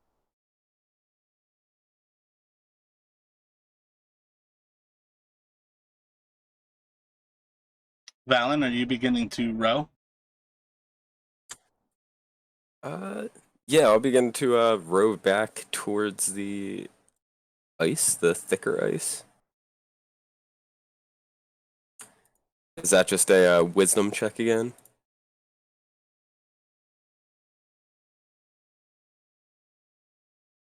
If you start to head into the ice flows, it will start to be yes.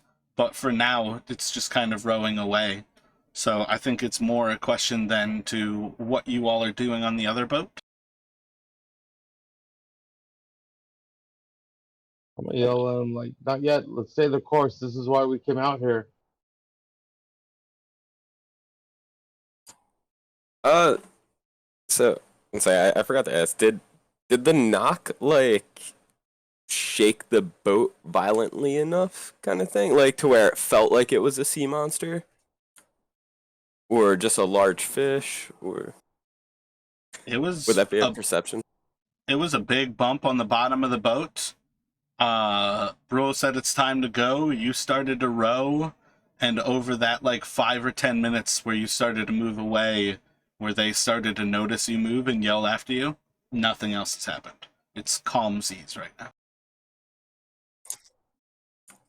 Maybe just a block of ice hit us from underneath, bro. Okay. Do you want to stop, start fishing again? I have no problem with that.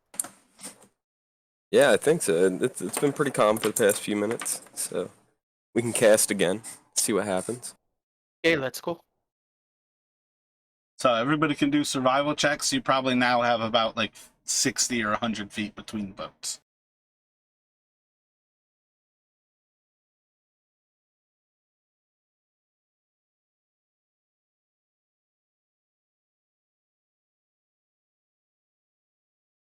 Our rolls suck, guys. God, I terrible. rolled another natural 20.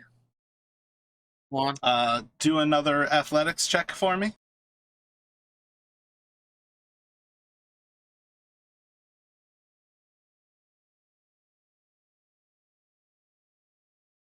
No, my bad. That was just for Minnie to do the athletics. 19. Plus 2.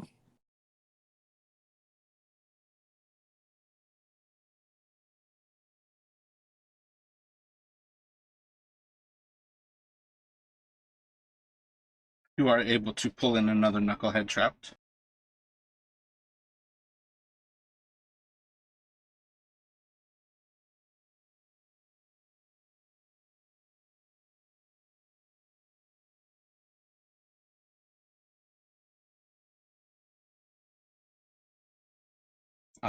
And there is a big thump on the bottom of your boat as you pull in the trout. I'm gonna tap back.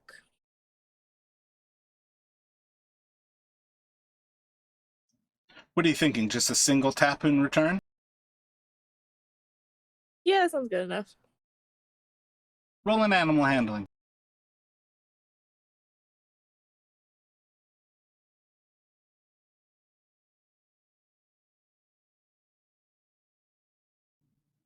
There's no immediate response.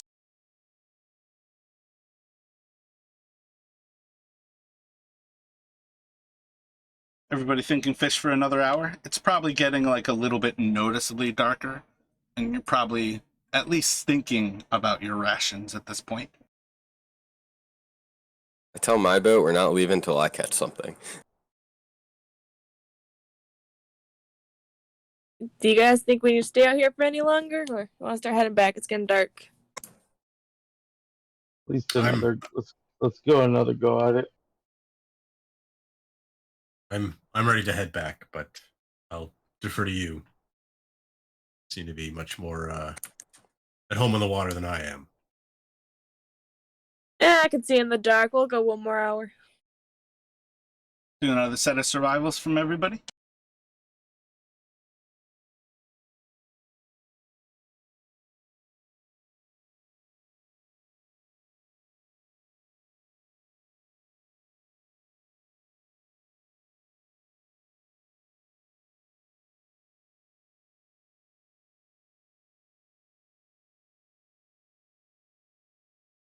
Wow. Let's see. Anyone over 15? I think that's going to be Valen and Nagao. Athletics checks.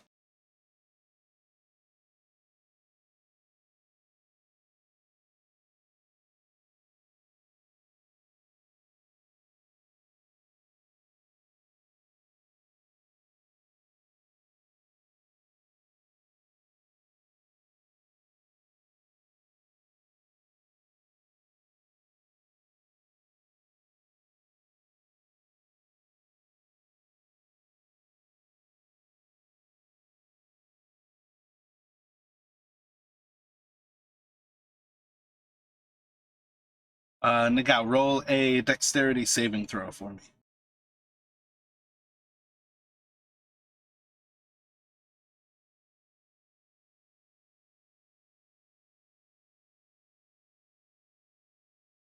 As you're like fighting against the trout, you almost fall to the ground, and at the last moment you catch yourself on the side, right as the trout seems to give way, and you lose it in the fight. But Valen, you are able to pull in a another trout.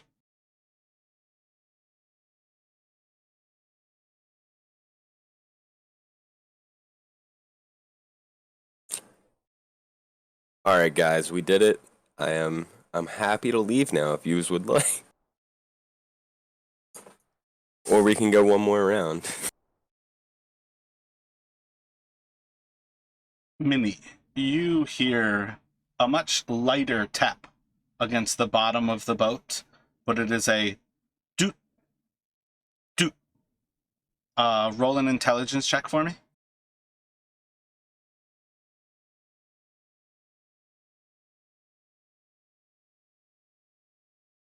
It is very much the exact amount of time between when your boat got hit and when you tapped to the bottom that these taps are spaced across from each other. I'm gonna do the same taps back to it. Roll a performance.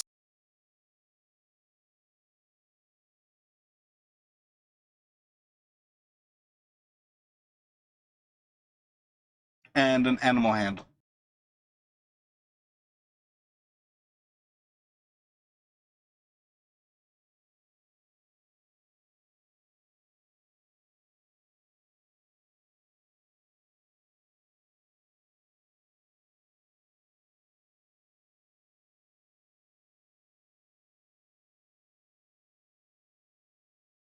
After a few moments, the seas are very calm, like through this kind of hour of fishing, but after a few moments, you see as like a few ripples almost start to be coming up about like 30 or so feet off from your boat, out towards like the deeper part of the actual water of this area.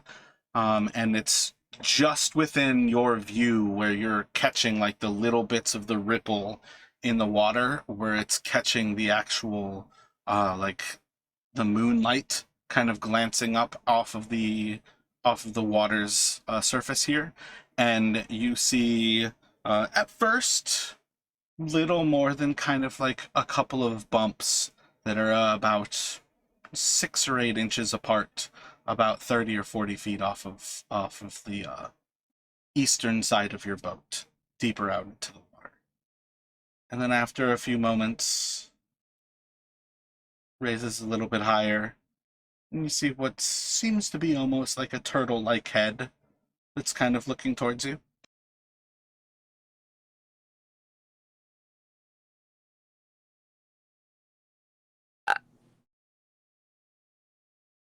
I'm going to knock again on the boat, on the side that's towards him, like where like the boat is underwater, but like knock there twice again. See like a big fin come out of the water, and it splashes down twice. I splashed the water twice. Like I put my hand outside the water and I splashed the water twice. Make a Constitution saving throw. The water from it splashing almost comes out to you all. The ice is frigid cold, and you immediately regret the decision to actually touch the water, and it kind of brings into your mind how dangerous it might be to be out on the water. Your hand already is going numb, and you just touched the water.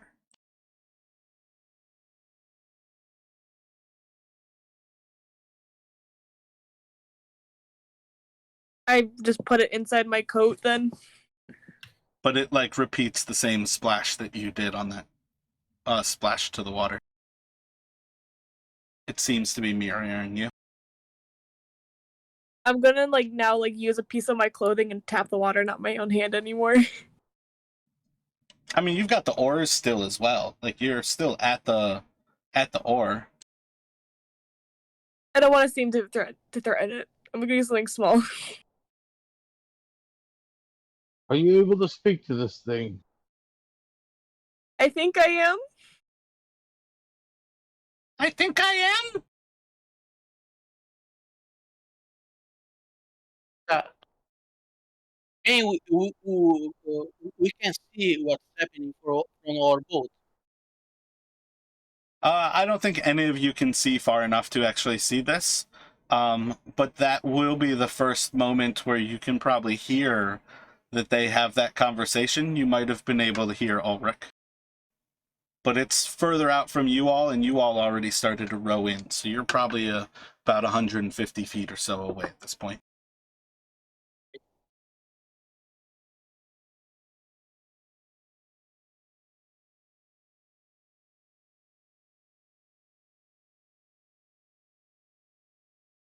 So what are you doing, Minnie?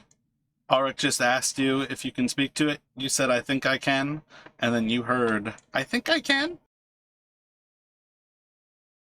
Wait, it talked to me? You repeated what I was saying? You heard something repeat what you said, yeah?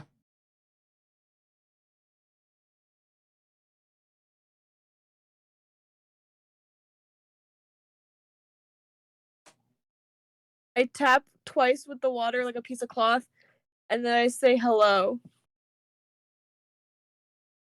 There's 2 splashes, and then, hello!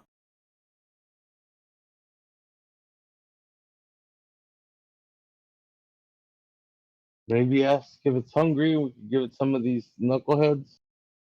Are you hungry? Are you I tap hungry? twice.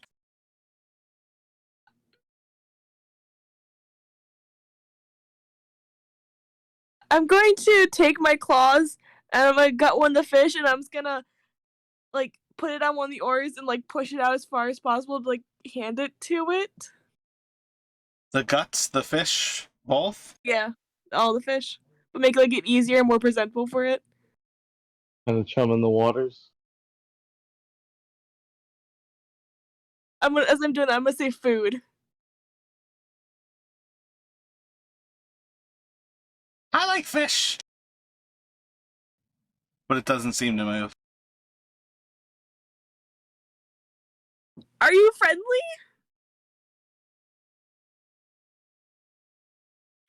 Are you friendly? I'm not going to hurt you. I'm supposed to hurt you. Why are you supposed to hurt me?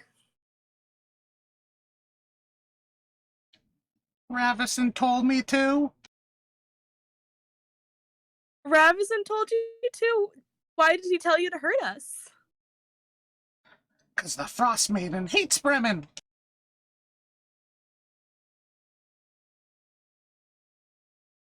Can we make a truce right now? I'll come back and give you more food. I can go get you something nicer than fish. I like fish. You like fish? Do you want a bigger fish? I swim around and eat fish all the time.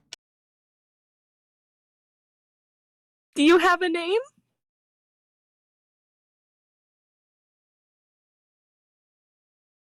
Do you have something I can call you by?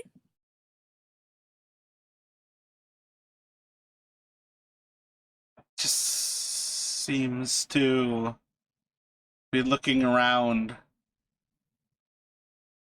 And it's like it almost knows that it should have a name, but it can't think of anything.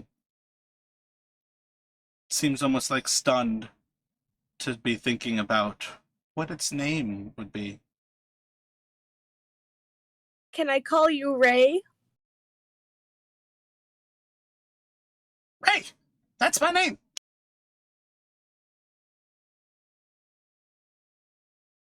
So, Ray, did he give you anything to hurt people? Did he promise you anything? He made me smart. Told me to hurt Bremen. I don't want to be stupid again. I don't want you to be stupid again either. Are That's why you I'm from supposed the to hurt cold you. areas?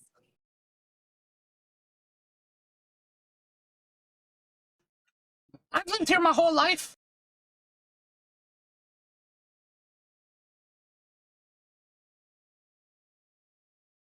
Guys, I'm talking to the sea monster. His name is Ray. I don't know what to say to him. He's friendly right now, but someone told him to. What was the who told you to hurt Ravison? us again? Ravison? Rabison told him to hurt us, and he made the sea monster Ray smart, so he would hurt people. I tell that to everyone on my boat. You are doing smashingly at this, I must say. Can you ask it more about Ravison? Have you seen Rabison? Did he come up and meet you and talk to you? When he made me smart and told me to hate on Bremen He wants you to hate on Bretman? to Bretman? punish you, Why does so I he eat need their to be boats. Their But fishermen why? don't taste good. Fish taste better. So you Sounds don't like like some kind people? Like people don't taste good for you. No, he kind of Okay. tastes burnt. You taste like smoke and other things. Fish tastes good. So you like fish better. Fish are tasty. I grew up on fish. I like fish when I was stupid, but they taste better now. I agree. I'm a cat. Fish taste really good. What's a cat? It to I just said cat because I thought you would know what a cat is. I'm technically like a. I have a tail and fur. I have a tail. And What's fur? it's like a soft hair that's all over my body. I have a body. You have scales, right?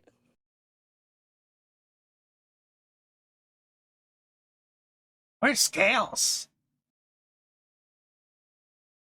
Do you mind coming closer to me so I can touch you and see if you have scales or hair? It swims closer. He like Okay. gets right up beside like the boat, and it seems to have like big paddle like arms. There's definitely like some actual bones like within, but it seems to be kind of almost like a quadruped. It's got 4 big paddles. It's got a really long neck. As it gets closer to you, its neck actually like extends out of the water the closer it gets to you all, until you notice that its neck is probably about 15 or 20 feet. And the first thing that it does is just kind of like swimming next to you with its head like a little bit further away, and kind of puts a paddle up next to one of your oars. And it does a very similar motion as to what the oars kind of sit like in the water. But as you go out to reach to touch it, you would feel it's almost smooth skin, but if you pet in the wrong direction, like basically if you were to pet from like the tip towards like more closer to the body, I think it's sagittal. If you start to pet in towards the body, your flesh is going to get cut very quickly to where your paws will start to bleed. If you were to start to pet like from the head down towards the neck, smooth, almost a little like slimy. But if you were to pet from like the neck up towards the head, same idea. Its flesh is going to almost like cut through your flesh. So like a bluegill. I think that sounds pretty close. I would say it's a little closer to like how shark skin is, where it's almost smooth. In many senses, it feels like relatively smooth, but in the wrong direction, it's almost like sandpaper. Ray, you have very interesting skin. It's not like any fish I've picked up. I eat fish. I'm not a fish. You're a sea creature. Does that work? I'm Ray. You are Ray. Ray, why does the ice maiden not like this place. Do you know the answer to that question, or do you know anything about her? Ravison told me to punish Bremen because the Frost Maiden doesn't like you. The Frost Maiden doesn't like us? Frost Maiden doesn't like you at all. Oh, that's sad. So Brew is not clever enough to understand what's happening. So we're gonna ask me to ask her, ask the creature why the Frost made hate Bremen, what the city did to her. My name's Hey, Ray. Ray. Ray, these are my friends. They're nice. They're not gonna hurt you either. But we want to know, do you know why the Frost Maiden hates Bremen? Ravison didn't tell me. Raverson, he didn't tell you? Nope. Just told me to punish Bremen. Frost Maiden doesn't like you. Can you, Sandrell, kind of lean towards me? Like, can you ask him where we might find Ravison? What he looks like?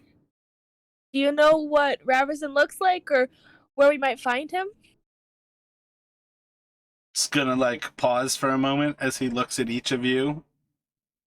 Looks like you, but I haven't seen him for a long time. Who do you point out? All of you. All of us? You're all dressed the same way. He's human. That's what he said. Humanoid. He's humanoid. Yeah, everybody who leaves, who goes outside, looks like you all right now. You can probably be pretty assured that Ray thinks humanoids look like the fur coats that you're basically wearing. Well, where Ray Do you thought smell him? Do you know what? Does he smell differently? Do you have a good sense of smell?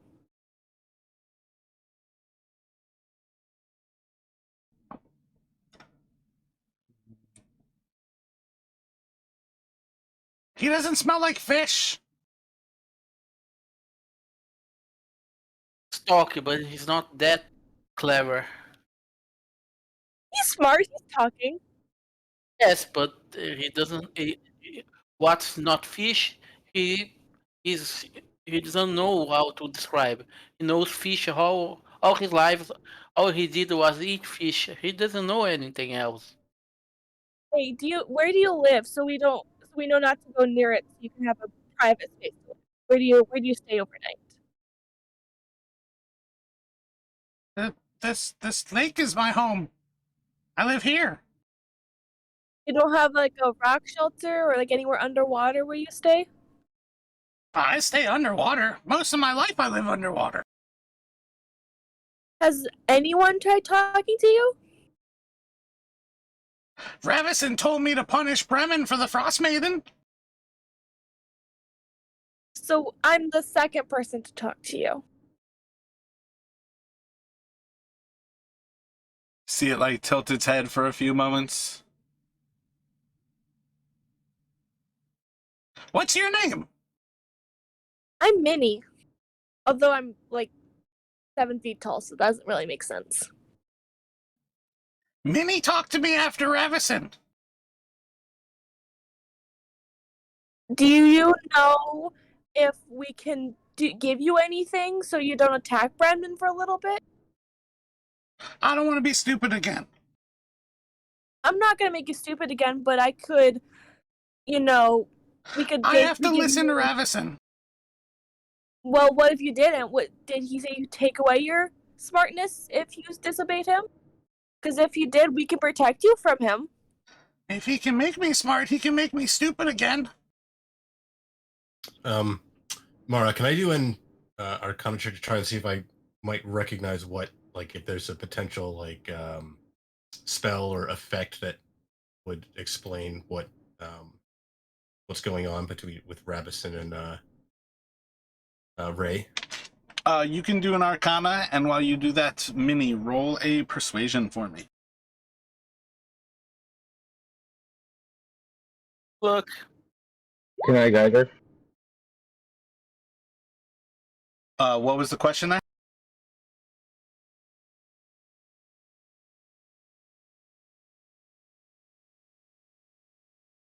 Sorry, can I guide her?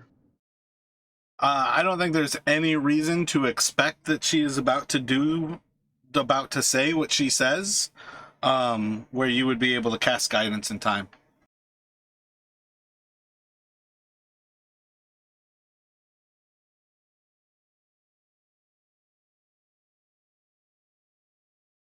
Maybe we can talk to Rapson. Let the Ray alone.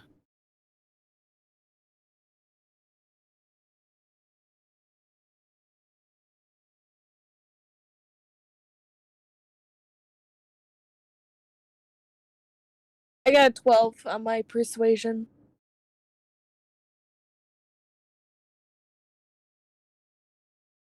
And Sandoval, you are a wizard, right? Yes.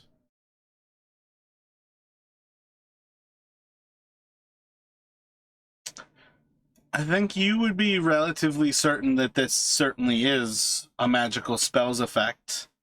I do not believe you would have any familiarity with it. So you would be kind of stuck between a point of, this must just be something I've not learned anything about, and maybe that it's something that's like a different source of power. I think that's kind of where that might sit for you. But Ray is going to kind of look back to Minnie and say, I'd really like to not punish you, but I do have to do what Revison needs for me. I don't want to be stupid again. Can you do me a favor and punish me later? I'll come out here and you can punish me later, but my friends want to get back. They can't handle being punished. I was the one who talked to you. So why don't I just come back here later and you can punish me later? Does that work?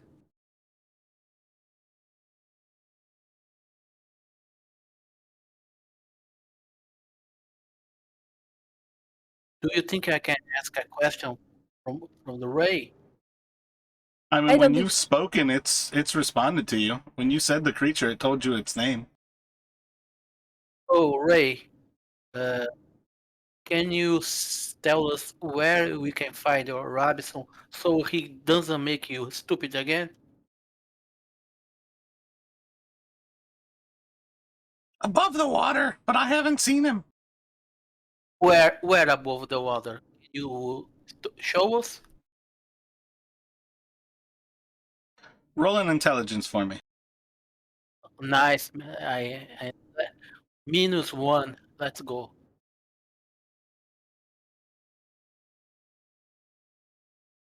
Negatives are the fun shit to do. This game is not about walking through it. I can tell you a story if you want a narrator. You are pretty certain that when he says above the water, he is talking about there are two different worlds in existence, where he lives and Ravison was not underwater. And that's all he knows about the surface, is that you guys are up here and he is not. Can I nature check him? What are you trying to find out? The unnatural part, how he's talking. I mean, you can do a nature Things check, that- sure. Yeah. See if there's anything specifically unnatural about this creature.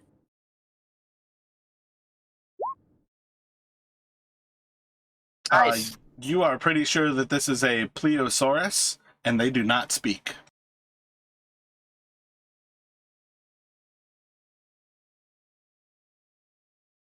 So this is a dinosaur. This is a dinosaur. Like the Loch Ness one. So Ray, are we cool with our deal? I'll come back right as soon as I get my friends onto land. I'll come back, and you can punish me, but you leave them alone. Can we make a deal?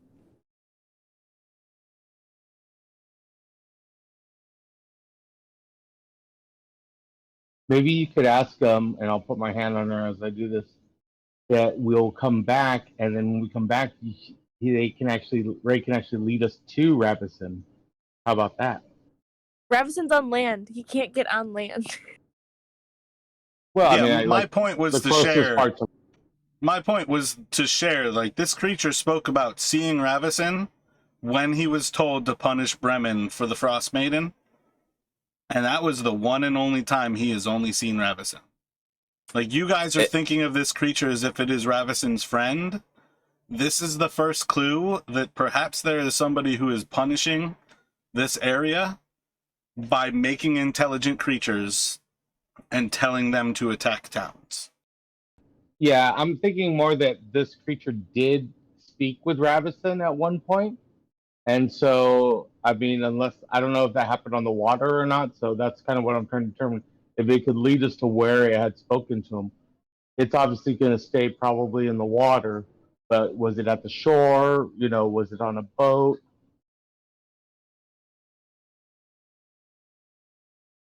That's a good question. Where was in a boat or by the docks? If see if he can recall that.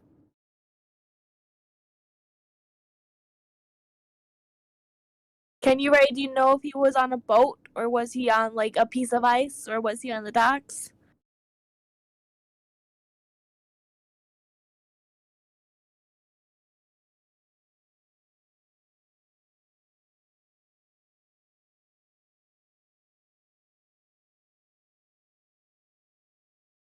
Sanderville's going to kind of sort of looking back towards the others, and he'll say like, "This is some kind of magical effect, and creature is resisting it. Difficult to say how long that might last."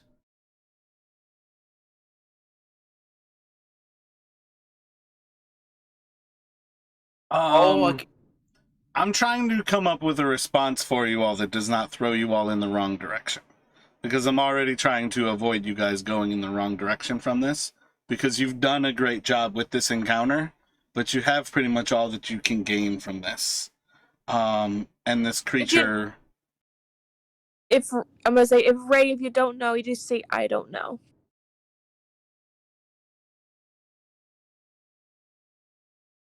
someone in this city knows about this name, Edison. We go ask about this name. Maybe someone knows something in the Bremen.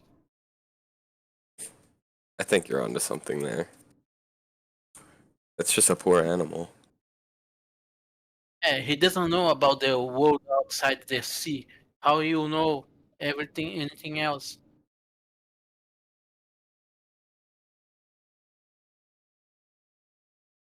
I'd suggest we try to convince him not to punish us. Then we go back to Bremen and see what we can find about this name.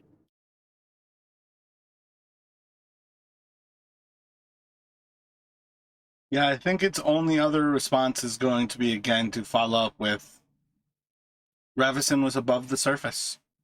He was in your world. And kind of like not really recognizing what might be the difference of where he would have met Ravison, besides the fact that Ray was in the water. It. I'll So put my hand on. go ahead. Ask if he can meet up with him again, you know, like he did, and I'll put my hand on her to guide her. I've never seen Ravison again. I saw him one time. He told me to punish you. That was it. Nah, I meant like ask like if we could like see Ray again, meaning leave this time, get out of this encounter.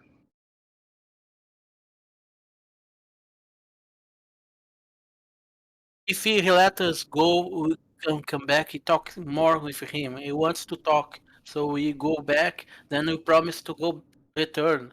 Let's return to talk more.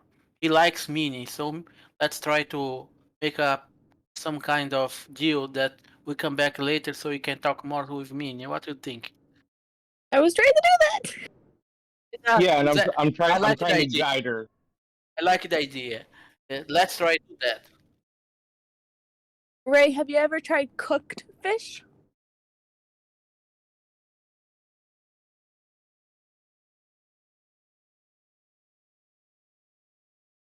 May not know that concept. What's cooked? Yeah, It makes I it eat taste fish. better. It makes the fish taste better. for him, I don't think he knows the difference Hush. between Sorry. Ray, if you let us go, I'm gonna go bring you some cooked fish because it makes fish taste better. And then you can punish me when I bring you the cooked fish.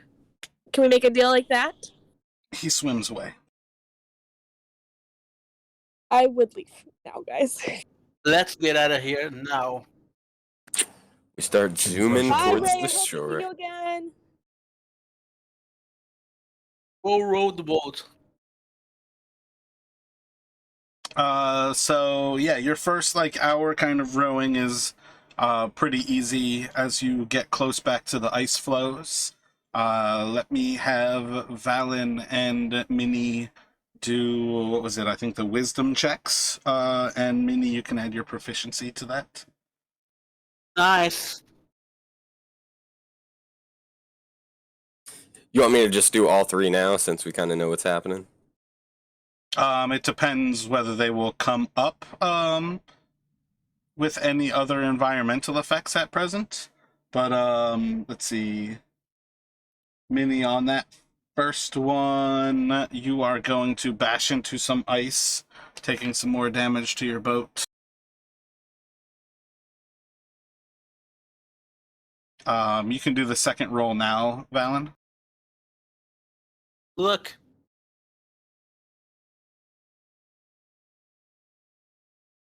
How Not bad. extensive is the damage? Can I do any mending?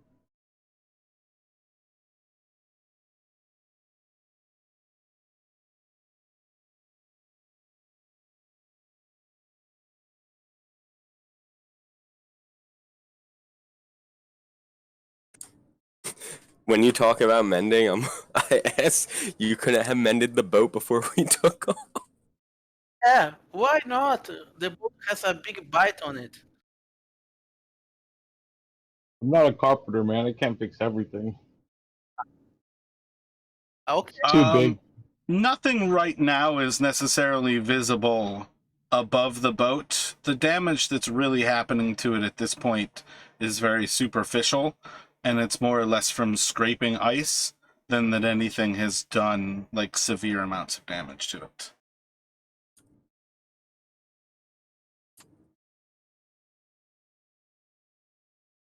That's good to know. I thought that my natural one on the very first row was going to capsize us. Yeah, I mean, I think your boat's taken 5 damage, their boat's taken 8 damage. And you took 5 damage over 2 different, like, failed rolls, and they've taken 8 over 3 different failed rolls. I don't think that's much more than, like, scrapage along the bottom.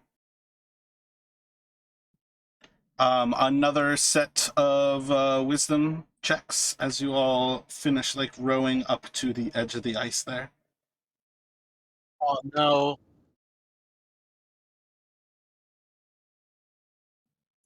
So yeah, as you come into the edge, you just kind of like slam into it pretty hard at the end there.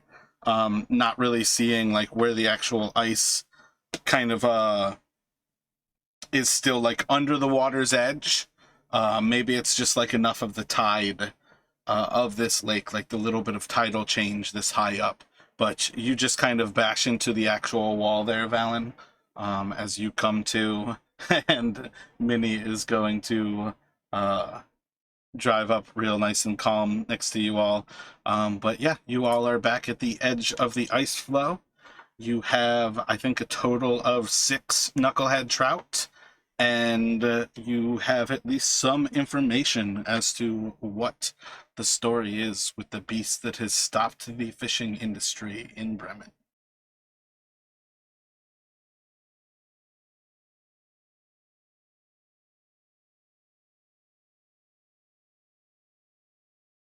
Minnie, did you really want to go back out and feed him? Eventually, I will. Oh wait, I think it's actually 5 fish because Minnie did butcher one. Yeah. Oh wait, I don't think I wrote down the last fish that you caught, because I think in that conversation you actually caught the fish when it started. So we're keeping you all at 6. I was going to say we can also hold one so you can come feed him tomorrow real quick. I don't know if that would be a... I gotta cook it first. if I can find a place to cook it.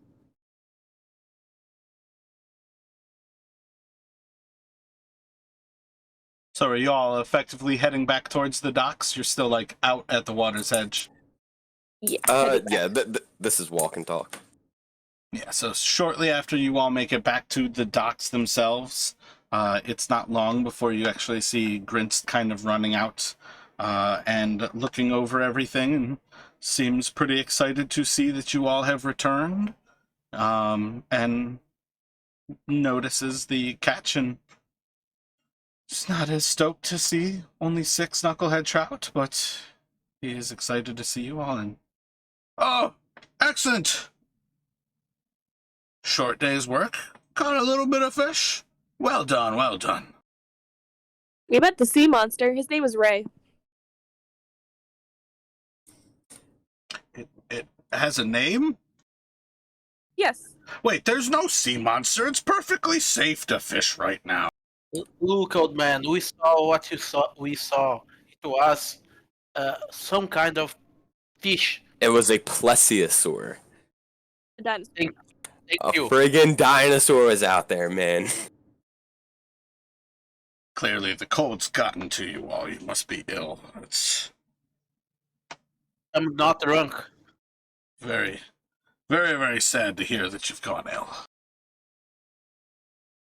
I have more fur on me than this coat has. I'm fine. There's no sea monster. Nothing to worry about. Fishing is safe. It is safe to go fishing. As long as the thing knocks on your boat.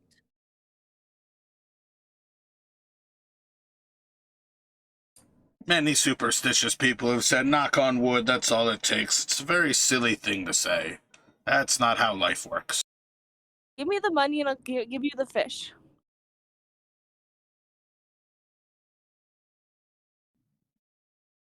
So he kind of looks over things and he sees 6 knucklehead trout. We agreed on 5 copper and kind of go into a little belt purse and pull out a couple of coins and 3 silver.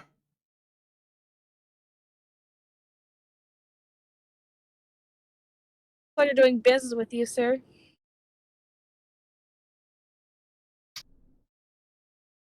Can Cinderella try to, as Grince is paying the money, try and get any sense if he seems overly pleased with the bargain, like he's kind of putting to us on the value of the fish? Sure, go for it. Roll an insight.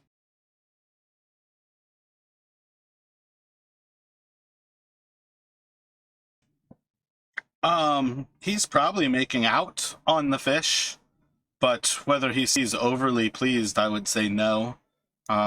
It's more or less pretty classic capitalism where the person who does nothing reaps most of the actual profit. Can I see how secure his purse is attached to him?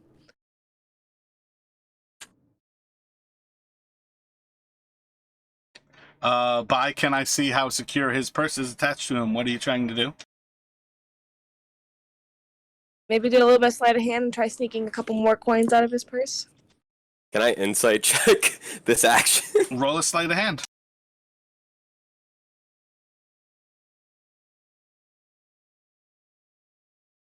$21.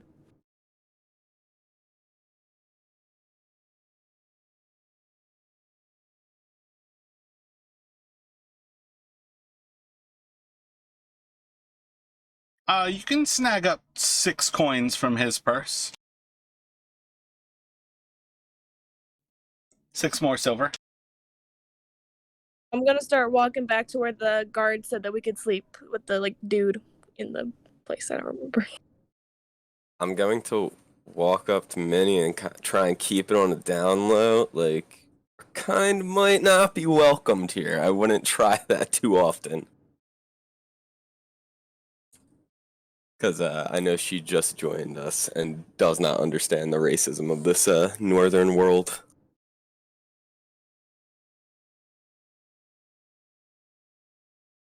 We should talk with the guards about the Habson guy. And maybe talk to the people in charge to see if they know about his name. I say we start with Cora. She's the only one that is intelligible or seems to know at least anything. We have to disarm ourselves first before we go there, so we have to go to the armory anyways. Yeah, let's talk to the guards. Let our weapons there, then go talk to Cora. See if you can find anything about this guy, this magic guy. We could potentially send one person in to speak with Cora, so that only one person is disarmed. I would also want to talk to the fishermen and let them know, like, kind of that it's a plesiosaur out there, and that actually talking to it, they might be able to still do their jobs. Roll an intelligence Just- for me.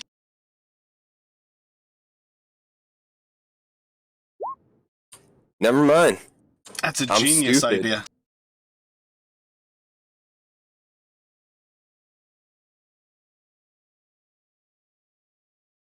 So, what is the plan here? I feel like Valen wants to speak to the fisherman and try to share information about what the creature is. Sandoval is trying to tell you perhaps we can have one person go speak with Cora instead of having everybody disarm. And Minnie was saying that we should disarm before we go there, so we should go to the town hall. I got one more idea. There's that person like Talia or whatever that was studying the creature. Let's go speak to them first. They might know both who Ravison is, and especially after we tell them what we found at talking plesiosaur. Let's do that. Let's make a order of things. Who we want to talk first?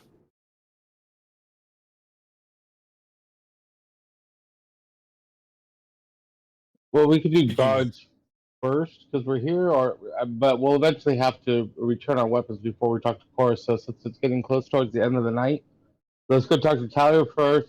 Then we'll come to the guards and ask, and then we can return our weapons in, and then we can go speak to Cora, and then we can sleep for the night. I think that's a great plan. Let's do that. I'm down. So while Given you those, all, But the fishermen and their jobs. what are you Sorry, saying, we Sandoval? Hold up. I was saying, given those creatures that attacked, do we really want to be walking around town disarmed? Didn't I believe the guards suggested we could sleep at the town hall if we needed someplace else to sleep? Do you want to sleep with the old man? So while you guys are discussing, you are essentially like just beyond the actual like fishing huts, but still pretty close, kind of between three of those larger buildings there. There is going to be a woman who approaches, and she's kind of going to just get pretty close to you all before anybody really notices, and she's just going to hold up a lantern as she looks, and she's, "You there? Didn't I see you earlier? Did the Schwingers knock me out? Did you see them?" And she's looking at Sandoval. What did you guys do? I have no idea what she's talking about. Thunderwall. Want to tell us something? I'm afraid I've no idea what you're talking about. Tell that to the woman. That'll be a deception check, right? Yeah, you can do a deception. Or if you actually were, I mean, effectively that entire session, your character was also just as wasted as you were. So it doesn't have to be a deception. It can be persuasion as well. Do you have a better persuasion bonus? Not that I think it will necessarily matter. No, they're both just charisma. So I already rolled the deception, so I remember trying to speak with you And then it wasn't long afterwards until I woke up in the snow. You don't.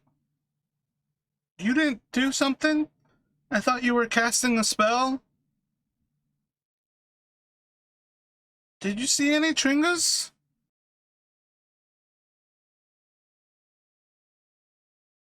I'm sorry, a Tringa? Tringas? The little creatures?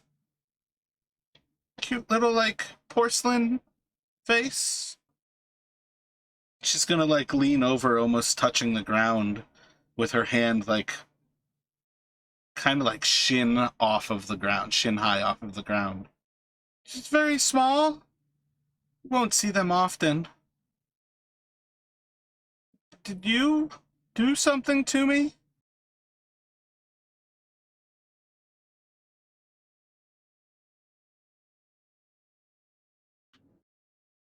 No, I must admit, my memories are a bit jumbled. Mine too. I don't know what happened. I I'm I heard from the town guards you all were trying to help Cora, and I was hoping maybe I could pay you all to help me. I can't really travel between the towns as easy as maybe you can, but if you could try to help me. Depends on what you need help with. Sandral's gonna feel like some twinge of conscience here. He's gonna be inclined to want to help her. She's gonna move the lantern so its light kind of scatters over Minnie, and she's, I'm looking for Tringas. A lot of people don't think they exist, but I'm pretty sure they're here. I think I should be able to find them. Made this lantern should help me find them. It's pretty. I'm hoping it works, but it's really dangerous to travel. Are you all going between 10 towns while you're here? Not Yeah, currently. Can I roll to know if it is mad or not? Like angry? Mad like crazy. Oh, you can do an insight check on her. Okay, let's go.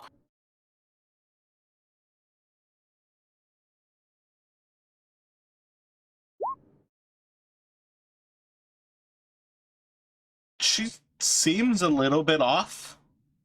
But I think on some level it might be whatever the Tringas did to her. Hey, lady, there's one right behind you. Turn around. Uh, you can try to trick me, but the lantern would turn green.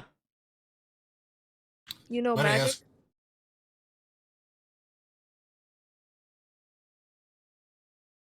why do you want to find these Tringas so badly?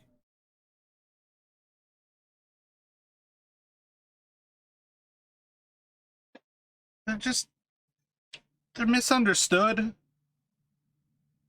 And I think it's a good opportunity to finish some of my studies. I am very interested in elementals. And if I'm right, they're some of the smallest elementals. And they're nice. Most of the time. That sounds like someone I just met. You met a Tringa? A sea, a dinosaur. He swims in the sea. He's the thing that's been eating the boats. He's pretty nice. You just need to knock on the boat to let him know that you're there and talk to him. His name is Ray. He's pretty cool. No, no, no, no. Yeah, Oh, he I was wants gonna- cooked fish. I'm gonna get him some cooked fish. She's looking very perplexed at you. Oh, lady, where you think you can find these strings?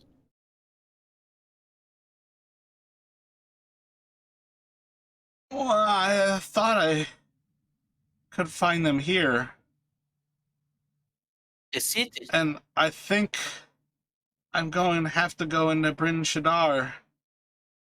I was hoping a bigger city might have more chance of them being there. But I came to Bremen because I knew I could check most of the town pretty quickly. But they tend to be around people. They kind of like to take some of our knickknacks and our things. They're not. They're nice enough, but they take little stuff. Just doesn't really matter. Everybody's got an extra plate or an extra knife. It's not a big deal what they steal. I immediately grab my backpack and hold it tighter to my body.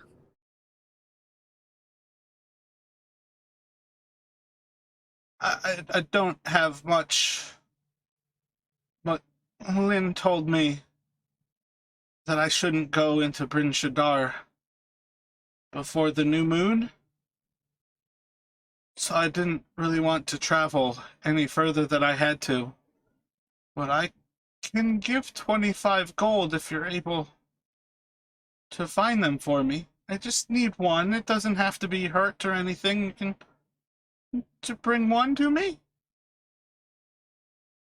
For 25 gold? I find anything for you, lady. That's a lot of Sounds gold. Reasonable. Good. You can if you take the lantern, you just have to keep the oil in it, and then if you get close to them, it's going to turn colors when you're around the Chwingas. And that's all you need to do. You just have to travel until you're able to find one. The search shouldn't be that difficult, but I think the more people, the better the chances of finding them. And you should be able to find them. I know they exist. Where do we find you when we have obtained a Tringa? I've been staying here in town with one of my researching partners. Tally, she lives off on the north side here. And she's just going to point behind one of the taverns, which is basically down the row of where you all are here. And she'll just like describe like a small house that's basically like well to the north of the town master's hall and behind the different taverns. So, Is there anything special about this lantern oil? What happens if we run out? you just have to buy normal lantern oil. I've got a good hour in there. And she like flips around her book bag. This is enough for another hour. But if it takes more than that, you just need oil. The lantern is the magic. And everything else, you just have to explore. And if it's lit and you come close to them, it's going to change colors. That'll be good. I know they exist. So, Brul, you can add to your inventory a lantern of tracking elementals. If you need me to add it for you, I can do that, but otherwise you can set No, that no up. problem. And you can add, basically it has an hour worth of oil inside of it, and then she'll hand you another vial with an hour worth of oil. Lantern of Elemental. It's a lantern of tracking with elementals.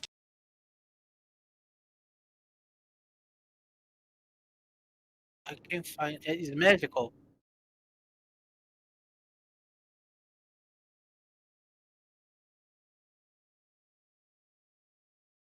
I may have to just add it. Please, I don't find it here in the. Yeah, they might They might have Yeah. it behind actually buying Icewind Dale, which I thought it was actually just a normal magical item. But I can get that set for you. Thank you.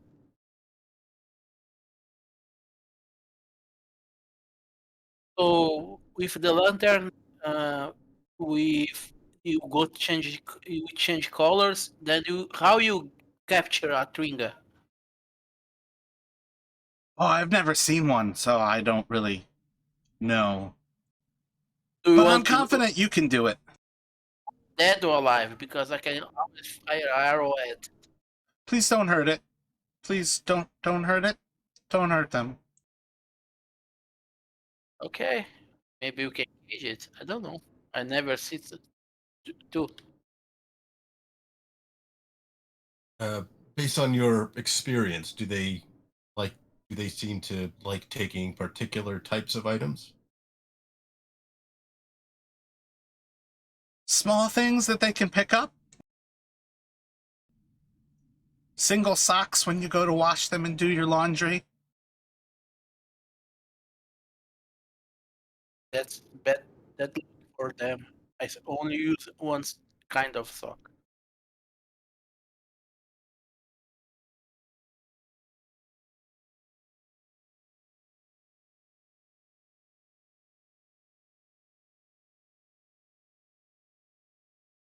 So we see around late. If you find one, you get one. We brought one to you, and you pay us 25 gold. That's a deal. Just don't hurt it. Don't hurt any of them. They're nice creatures. They're just misunderstood. Yeah, okay. Let's go find. We need to find about Habison. I'm gonna need a drink before we go looking for ghosts. By the way, she knows about anything about his name, Habinson. Habinson. Wait, who? The lady we just talked about. I didn't get the name. Her name. Oh, you want to ask her about Rabison? Yeah, I'm gonna ask her. Have you heard the name Hamilton? Habison. No. Is that your Okay. name? No. Should I But if know you you? don't, no. Just asking if you have heard this name. If you She's haven't, gonna that's wink okay. at you and say, I got you, Ravison, and wink. Okay, lady. Goodbye. This lady's crazy. I'm gonna say that out loud. I'm not crazy, they're real. The real as Ray. Thank you, Minnie. So, okay, lady. Goodbye.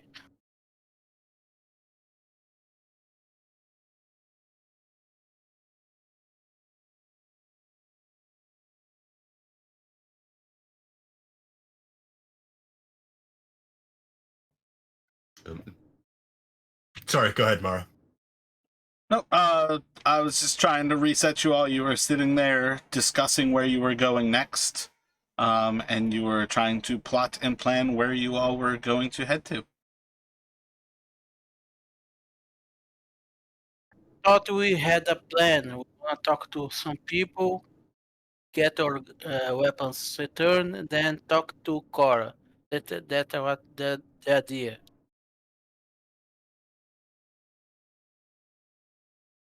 Yeah, so was the idea to go speak with Tally first? Yeah. So you quite literally have also been told where Tali lives. It's almost as if some god in the sky needed to give you that information. I thought I had asked where to find her last Thank time I God. spoke to her. I don't think I Oh. told you anything about where she lived, and if I did, I completely forgot. What did you think that I told you? I thought I remember asking like how I could find her again. So I wanted to go talk to my group of people. But did I tell you anything? I don't remember. Yep, I don't remember giving you any information about where she lived or where you could find her. Let's talk to her now. Then we try to talk to the guards about the name Robinson. Then we try to talk to Cora. Who is with me? I agree with that. I'm good. So go ahead. Go ahead on over to Tally. So we are going to walk there. And what do you all have to discuss with Tally? Oh, to Ray, I believe. But what do you guys want to say to her? Like, you can knock Uh, on the door. She invites you in. You can enter into it as a small house. You see many signs of like papers kind of scattered about. There's a couple of desks on like this single floor, open floor plan, and two very small, like austere beds are kind of set up. But it seems just very matter of fact. This is kind of like a researcher's place of living. so have I Doesn't been? want to tell her about the plesiosaur because that's what she said she was studying.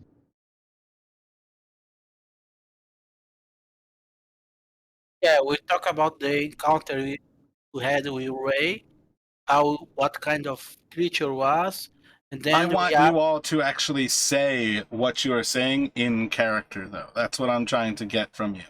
Is you are now presented Okay, with you are inside of her home. What do you actually want to tell her? Wants to it sounded talk. like you wanted like a summary or something. So I'll just say, Tally, it's me, Ulrich. We met earlier. We did a little bit of an expedition for Grisnet, and we did in fact find the monster that they speak of. Apparently, it seems to be a plesiosaur, but this one can actually speak. It's been imbued this power by a person named Ravison. We're wondering what you might know about them. His name is Ray. The dinosaur's name is Ray. Oh yes, I forgot. It's called Ray.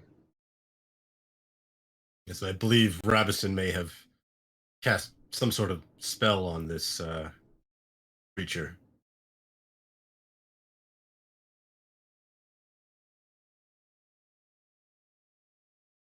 Interesting. Well, can't be too surprised that a plesiosaur lives here. It is certainly surprising that it can talk. You said it. Ravison? I don't know that name. If they. Hmm. She seems perplexed. She doesn't really have necessarily answers, but she is like very speedily trying to write things down on a piece of paper. Ray said Ravison told him to attack Bremen, and if he does, he will give Ray the ability to think and be smart. Ah, that does explain a lot. So it's been smart enough to be blackmailed with the ability to speak. Hmm. But if you initiate contact with it right when he tries to attack you, he will not attack you. I think it might be just that he's curious, but I don't know. Yes, it seems to maintain some semblance of self-control, not blindly following Ravison's orders. I'll pass. You said it was a dinosaur. That's enough to know that I'll keep my distance.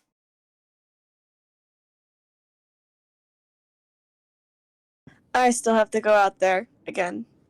Because I told Ray I would. I gotta get him fish. Well, if you see it again, and you can, please, anything that you notice, record it for me. Size, physical attributes, general nature. If its eating habits have changed at all. I mean, anything you can come up with that would be useful for me. But why are you going back out? I never break a promise. Also, he said he doesn't like the taste of humans. We taste too smoky and burnt.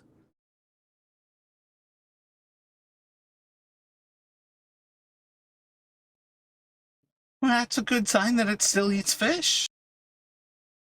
He does love fish. He would not stop talking about fish. He also had a very weird scale texture to him. If you brushed it the wrong way, it was like sharp spines. It would just tear apart your hand. You touched a dinosaur?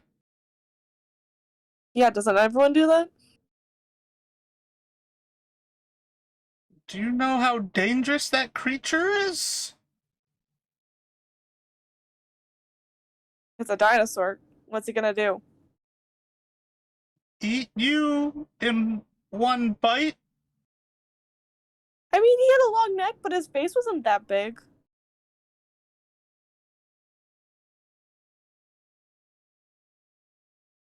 So I imagine if he wanted to, he could have knocked us into the water. I doubt that would have. The too water late would have to killed us. us, indeed. You won't live long in the water. But if you feel the need to go back out there, be safe and collect information. At least make your life worth something. Any specific questions you want me to ask him?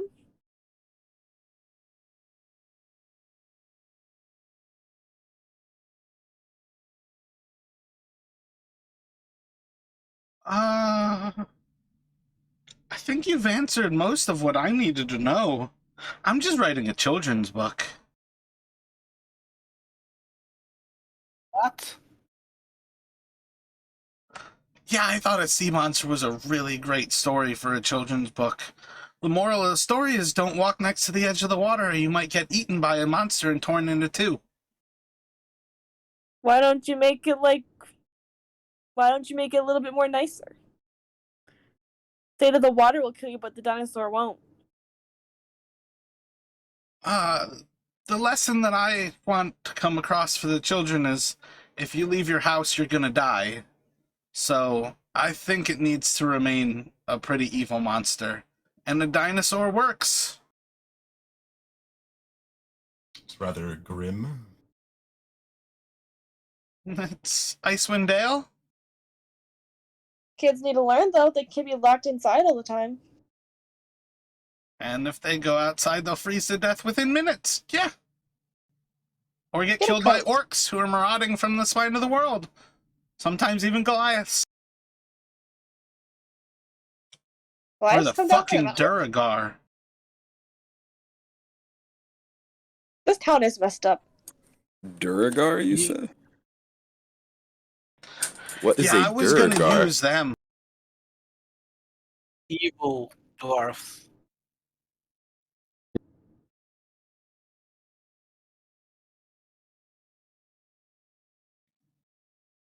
I was thinking for Said a while of evil. using the Duragar. Lot I of- thought they were a really good lot of- enemy. And then all of a sudden, this creature started coming up. This is why people cannot be different species in the city. Too many of you guys are making all the groups bundled into one.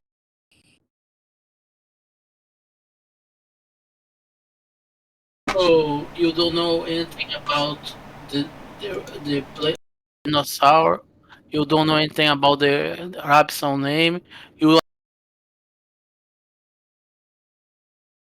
us.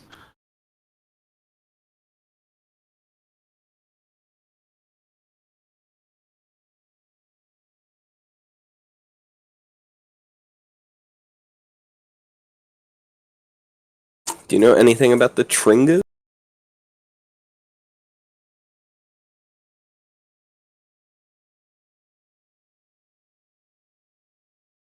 Give me 1 second. I'm having headset issues. I've heard some of what you guys have said.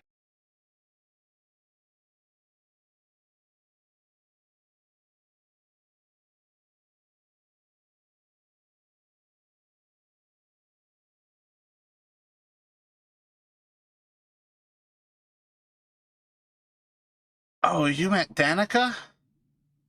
Yeah, I think she's gonna get expelled because she's trying to write her research paper on elementals that don't fucking exist.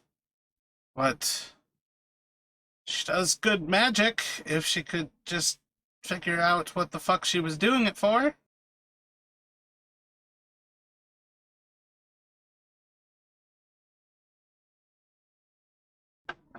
I mean, I feel like I've heard of ghosts that actually exist.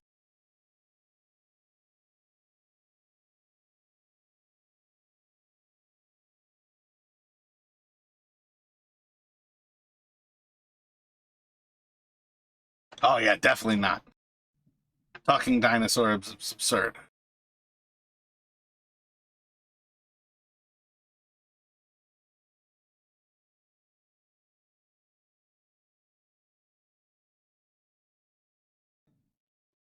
So maybe Crazy actually knows what the fuck she's talking about.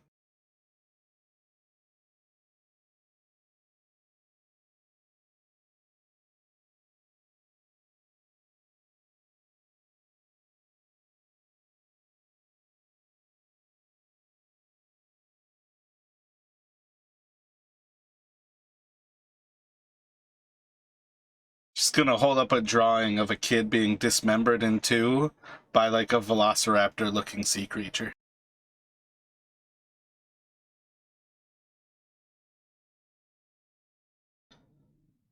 The art's already finished. I don't think I'm gonna redraw things.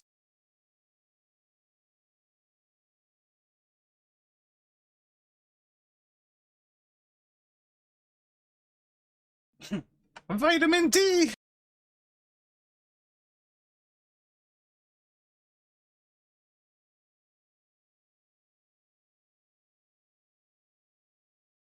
Roll a persuasion at disadvantage.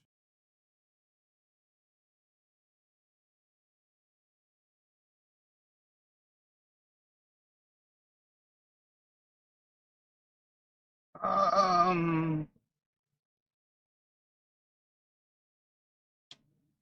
Nowhere. School from.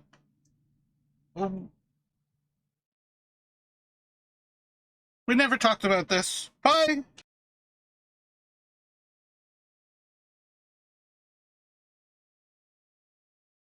So I think you all went into 3 of the 4 or 5 taverns last week.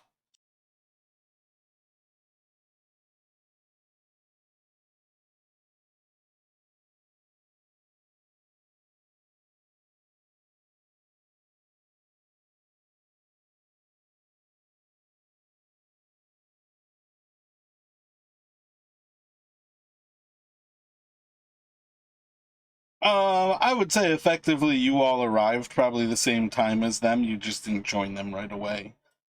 So I would say for what it's worth, you probably have no more experience than you, the player, actually has. So I would say you do not know these bars.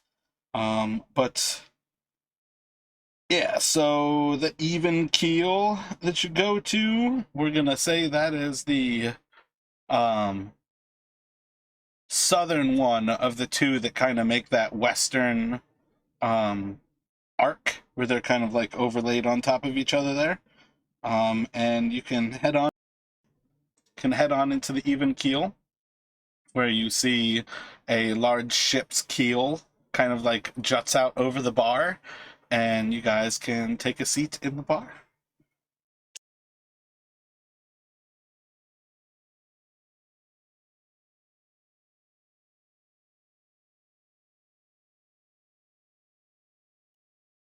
We've got ale.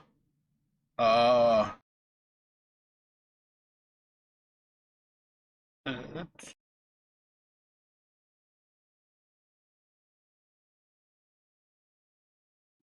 Um, yeah, I'll make some coffee.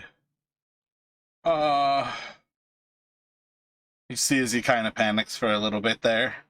But he will serve ale to those who request the ale. Comes back by like a few minutes later, and he's got kind of a mud brown drink that looks almost like it has coffee grounds in it.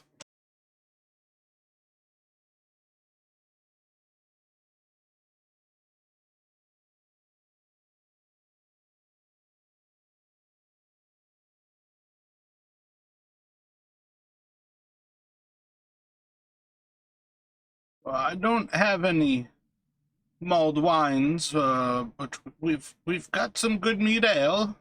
If you like ale. And he looks at the glass, and you see like a little bit of like iffiness on his face, and I've still got some coffee.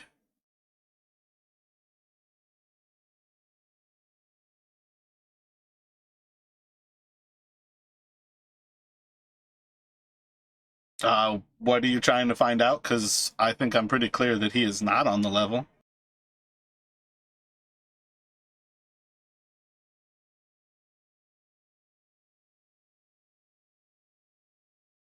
You can insight check him.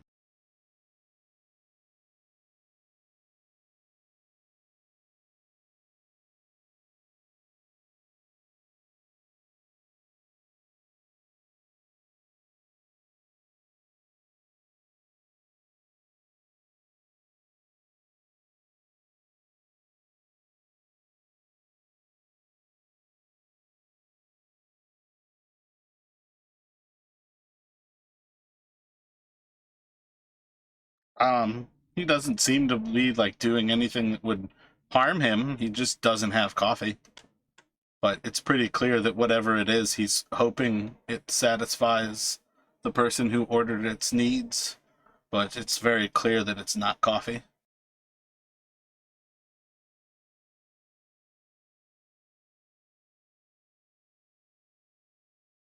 You're drinking like spices. It's much more of like a tea.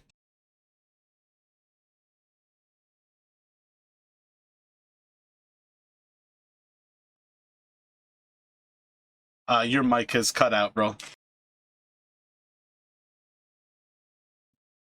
The last when you said now, that was better. What were you thinking?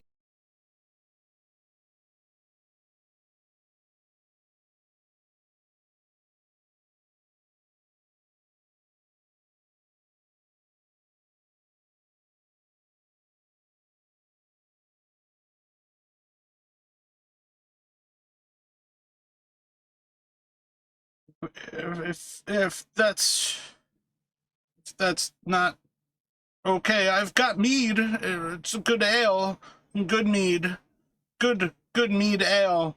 Um, we haven't gotten coffee beans for many years. Very few supplies are brought in, and those that people do bring in, it's not really luxuries. Very sorry. Uh, but you're kind of drinking like an evergreen kind of spiced. Again, it's essentially a tea, um, but it's very much like a coffee substitute to gain that same idea. Um, it's got a lot of flavor to it, but it is certainly not coffee.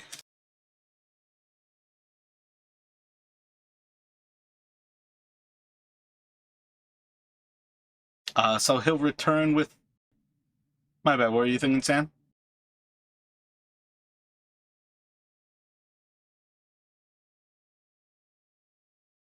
Yeah. So he'll return with. I feel like Ulrich ordered the last ale. But somebody ordered the last ale, and he'll come back with another of the coffee substitutes.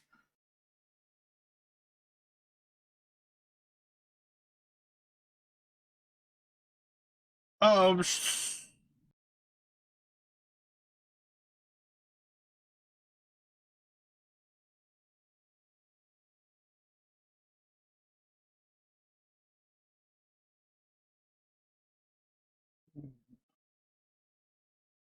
Know most of the people in town. I don't think I've ever heard that name before. He's from here in Bremen?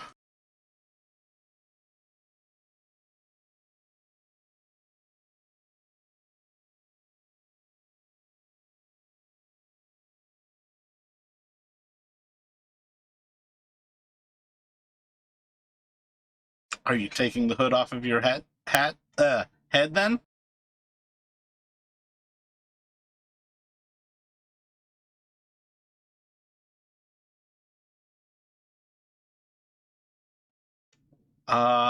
He's going to, like, fall over the chair behind him as you take down your hood.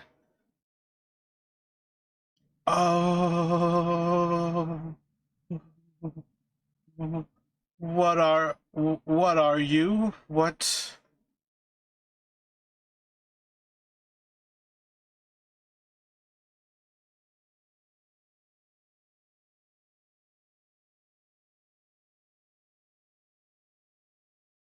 Oh, no. I've not seen any of your folk here. Ah, I. You can put your hood back up and we can just pretend that this never happened. It's gonna be 15 silver for the drinks.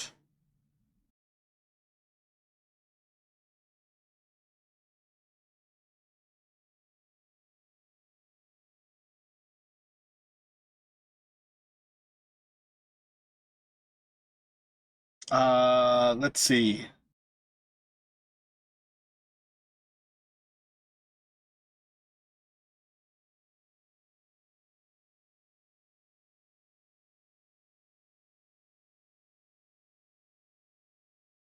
So, stab any cat people I see in the face. Any cat people. All cat people should be feared.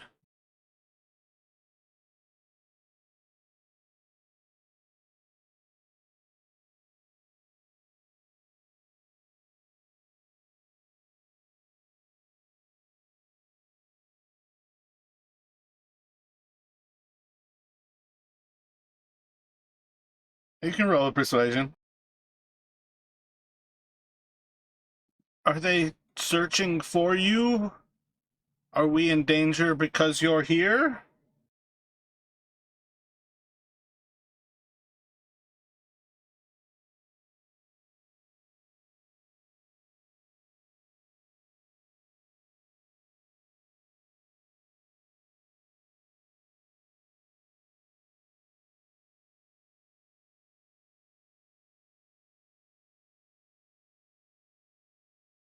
Roll the persuasion.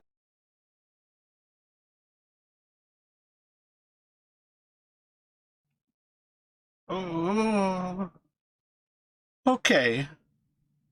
Um, and what's your name?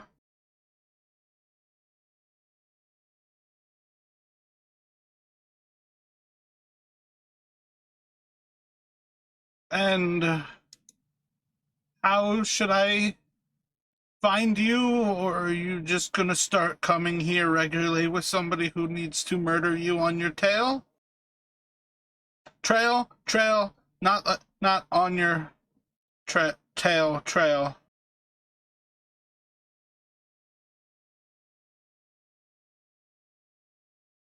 I think I can touch evil stuff. Or are you just saying I can touch it and you're not gonna kill me right away? Because I don't need to find out. You're good. He's like basically been like 10 feet away from you since he saw your face.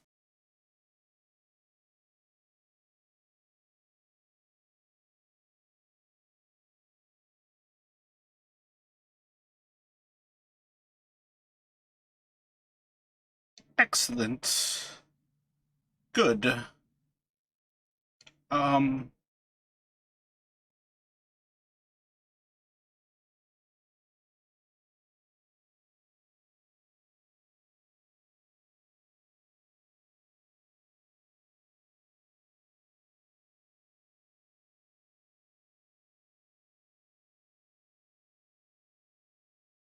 The bartender is now 15 feet away.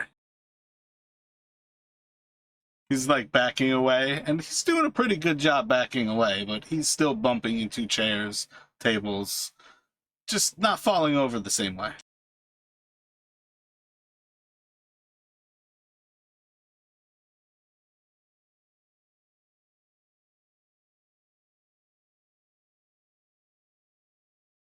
It's evergreen.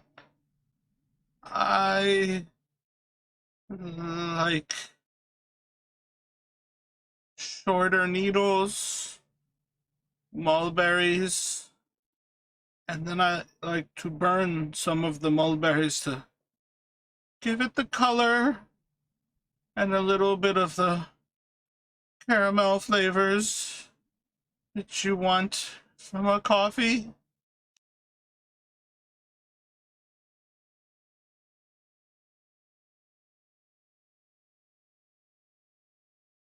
So if I understand correctly, you all have gotten up and left. Ulrich, you would have noticed that when she took down her hood, there was a person who was in the corner of that bar who seemed to have been watching you all. They kind of sat there pretty calmly through all of it, lit their pipe. You got a hint of a look at her face, but just for a moment while she was lighting the pipe, and then just constantly in the glow of the ember, you saw every few seconds as she seemed to hit her pipe, you saw the glow that just shone the signs that her eyes never left your party. And then as you all head out of it, it's not 15, 20 seconds later until she steps out of the bar. So which bar are you all walking into?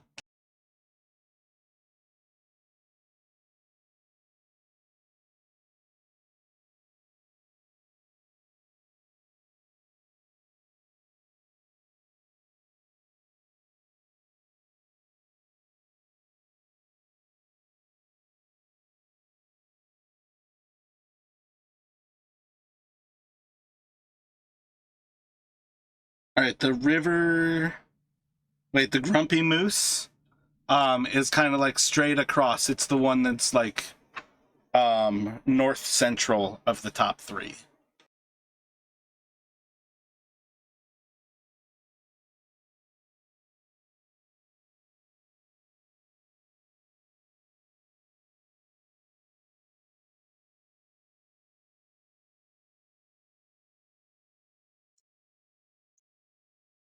Oh, I felt like you guys went into the Stones, Even Keel, and the Grumpy Moose.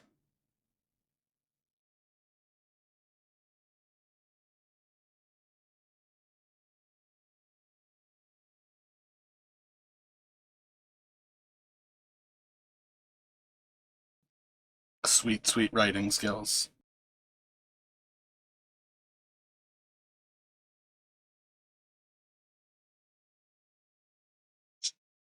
If you all are actually like stopping on the way to the bar, or if the moment when you mention them, she doesn't stop walking towards you. She's still like basically walking up to the bar.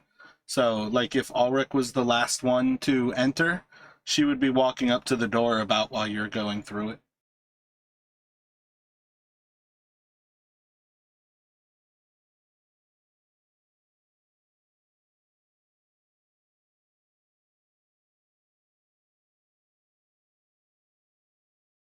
Yeah, so I mean, if you had a little bit of distance on them, you could have basically given them that clue. But like as you guys walk into this next tavern, she enters right behind you all, basically. Like she would have left about 15 seconds behind you all. She wouldn't have been terribly far behind to make it to the next tavern. So you can enter. You see a very similar looking bartender. You see a very similar bar. It is exactly the same bar on the outside, like on the like the tavern setup is the exact same bar. The only thing that you see that is any different about this interior of the bar is the fact that instead of a big ship's keel that like extends out from the bar, there's a big ass moose head, and its big set of antlers just kind of hanging out over the tables. And you all can enter and sit down. You can go up to the bar, whatever you'd like.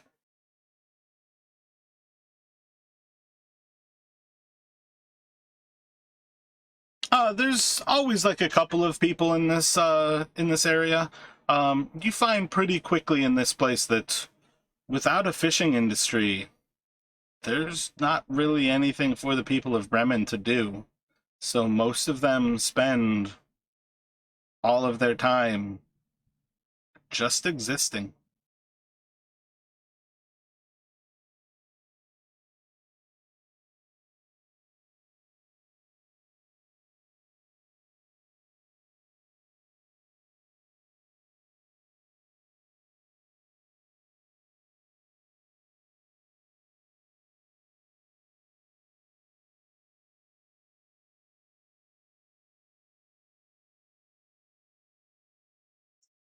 Are you all sitting down and kind of calling for the barkeep?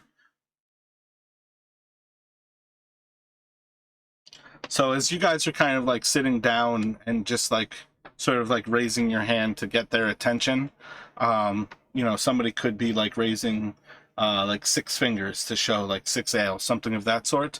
And you'll actually see as this person is walking towards you all, and she'll actually say, Vitali, 7 ales for us over here.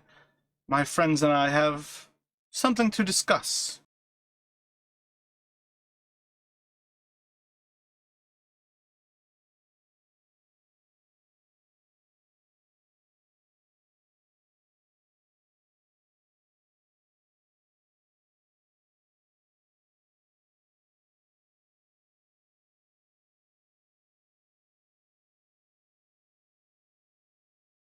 She'll look over towards Brolin. She's like, I had my reasons to follow you, and we'll have to discuss those things. As far as I am concerned, much of Thieves' Cant is far more about symbols than it is necessarily an actual, like, verbal speech. One of the ways that I liken it for people to try to share the idea is kind of like the symbols that hobos and people who, like, jump trains would use, where it's an easy way to scratch a symbol when you're, like, walking into the outskirts of a town to kind of say, like, this town is dangerous.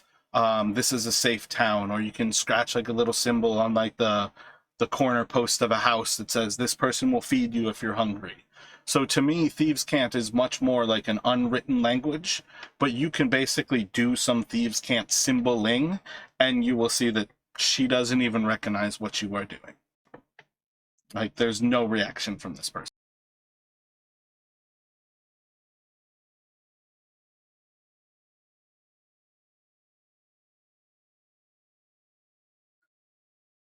I find conversation goes down better with a spot of ale to enjoy it, so if you don't mind, we can wait a few moments for Vitali to arrive with some drinks for us, and I'll share some things with you.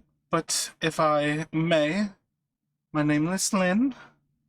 I'm no threat to you. I don't mean any offense to have followed you, but you all seem to be shaking things up. And perhaps we can help each other.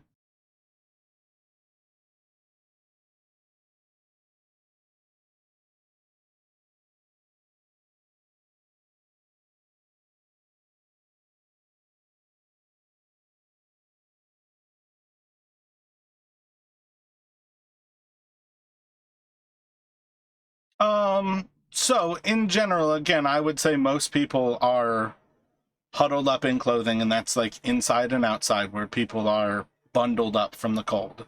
Because again, like I cannot stress enough, like everything about this campaign is you are freezing to the bone constantly. When you asked for mulled wine, the idea of having to heat something is special. The idea of having to heat coffee makes coffee one of the like rarest things that you will find in a place like this, because heating stuff is among the most difficult things to do. So as she sits, she's still like bundled up, and you can see like little bits of her face inside of the actual like very thick furs that cover over her face. Again, last week I described it as like kind of Kenny from South Park, where you pull down the furs so there's almost like a cone in front of your face, and you see out of like a little hole in front of you because you're trying to bundle yourself against the cold here. But she'll sit, and if you request to see more of her, she'll undo her hood a little bit and she'll pull it down and see she seems to be a slender human. She probably stands about 5.5 feet tall. She's not short, but she's also not necessarily a tall person. She walks with an air of authority, and she certainly speaks as if she's not just a simple commoner. But as far as most things that you would see as like an initial perception of this person, this is probably somebody who's like not cream of the crop, but she's certainly not from like the lower ends of society. And maybe the first thing that would kind of give away is from a lot of Bremen and the people who suffer through life in this town, she doesn't really fit in with that. But she won't be long in sharing after Vitali drops off the drinks that she's been moving through 10 towns. Been searching, following some murders that have been happening in these areas. I'm rather convinced that some of the children of Oral have been helping folk get out of the lotteries where they sacrifice people. There's been a few murders in those towns. One most recent was one of the children of Oral. And that's perhaps most surprising about why I think perhaps it's one of their kind, and that it's their way of punishing somebody who's breaking the rules. But there are others too, and we tend to have a pretty safe place to live. There's enough dangers that will come from the tundra that most people are pretty comfortable with their doors unlocked, with their homes open to those who might need shelter. But these recent killings have been something other.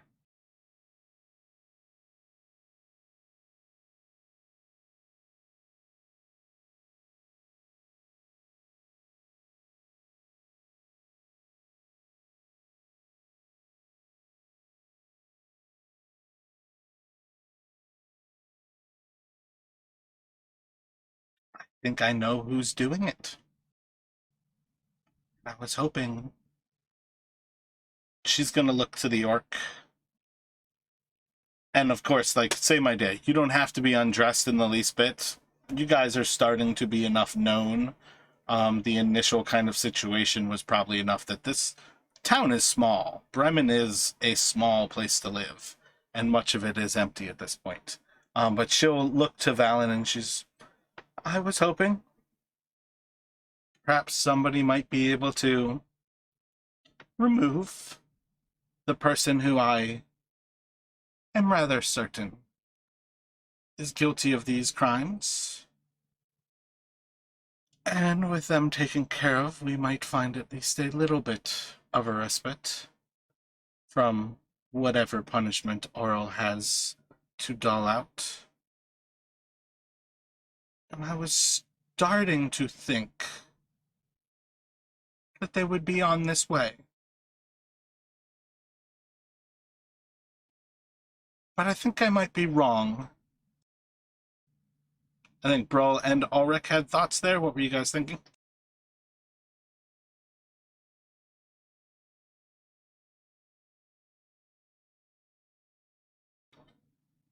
I don't know of a Ravison.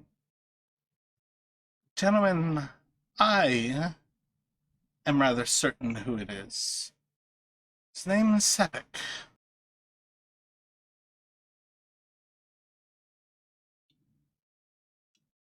Sepik Caltro. He's a bodyguard for a little, band of merchants. Yes, something like merchants. Bit of a group of thieves who sells what they steal. But we'll call them merchants. I certainly can't prove that. But Sepik is the bodyguard of, one second, name hidden for a second here, of Torque. And if Torg is traveling through this area, I expect we'll see Sepik shortly afterwards. They're either going to be heading here or to Tarmaline. And with any luck, if somebody might be able to isolate him, take care of him, and remove the problem, we might see the death's end. And I've got 100 gold that I can pay for that solution. She's just kind of staring towards Valen.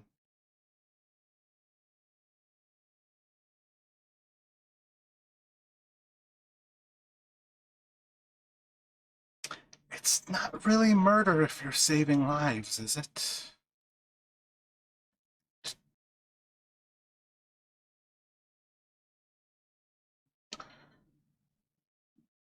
Before I had to make my way here, I served with the Lord's Alliance. But here, I'm little more than some of the others who are hiding from their past. That's what most of us are who are here. And she'll just make eye contact with everybody for a moment as that, like, just silence kind of sits in.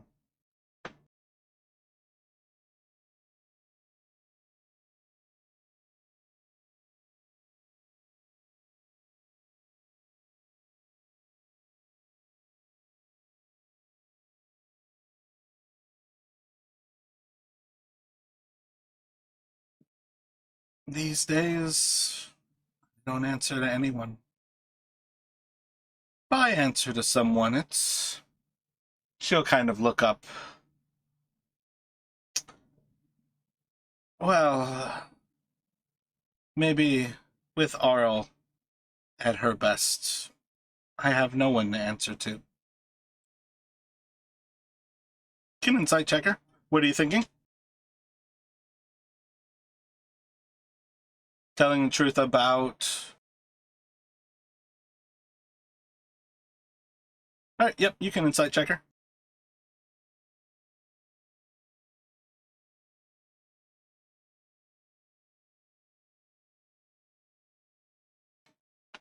By the sounds of it, she's ex-military, and if she's left the service of the Lord's Alliance, yeah, she's got no one to answer to.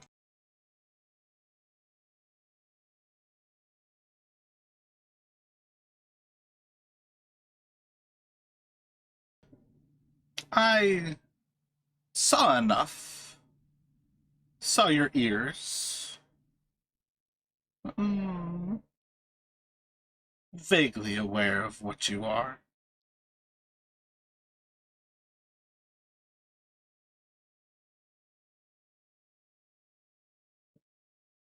My hearing isn't what it used to be. And she's just gonna kind of like pull back her hair a little bit, and you can see that one of her ears is entirely cut off. And there's no lobe at all. It's just like the scar tissue around like the hole in the side of her face.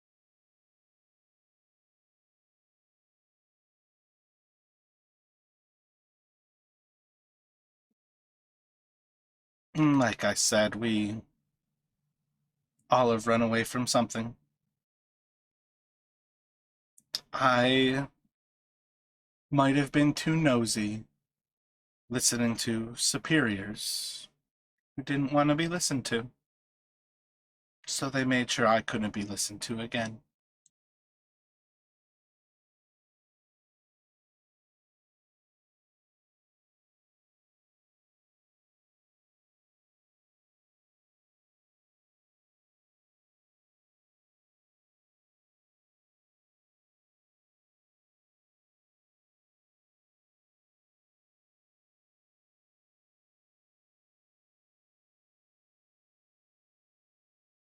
The woman you're talking to?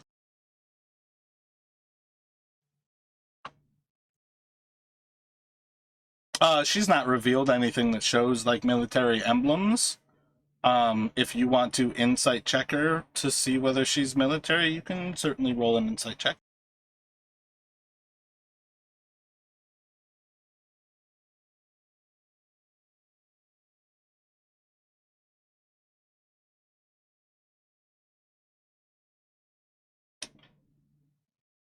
I can't quite tell who serves the children of Oro and who fears them. They seem to grow day by day, month by month, as the darkness creeps further in and Lathander is lost to further lengths of time. I think you'll find the sacrifices have become at least popularly necessary, even if Aurel hears nothing. If I recall correctly, it was hardly beyond the 10-day that Bremen killed one of their own because she refused the heat sacrifice and kept her fires lit through the night. So, if a town that can't afford to lose its dwindling numbers would resort to killing someone for Aurel's pleasure, I think it's safe to assume I'll pass on speaking to their lord. But regardless of whether you trust any of the speakers in these towns, the children of Aurel are there, and they all need their own re-election. And it's popular enough that even those towns that would not sacrifice humans on a regular basis, that should have been humanoids.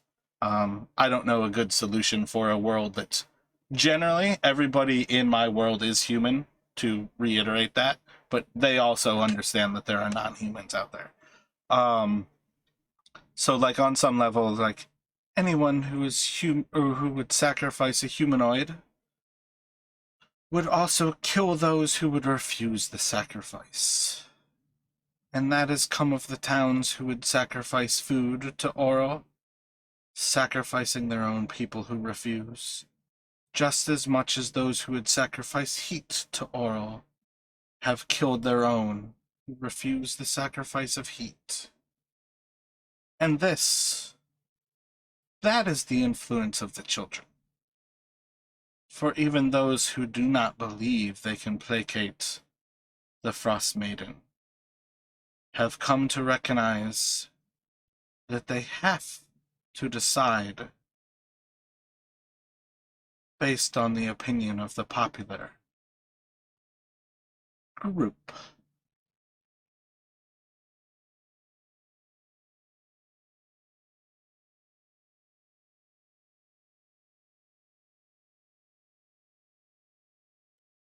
I left Brimshadar about 3 days ago.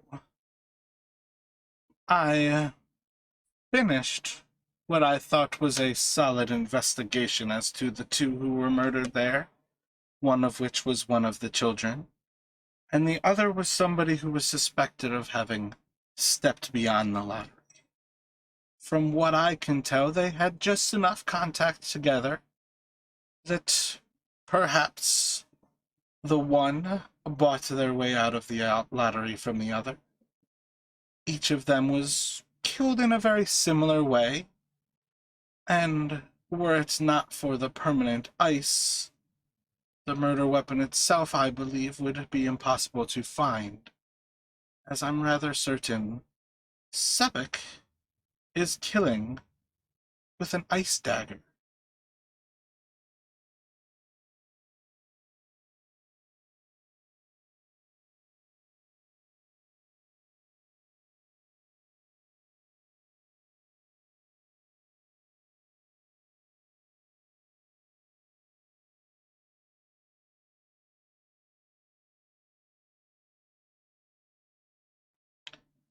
Many people wander into the night and are lost. The tundra is dangerous, and Oral is always accepting of new sacrifice. One child is just another loss.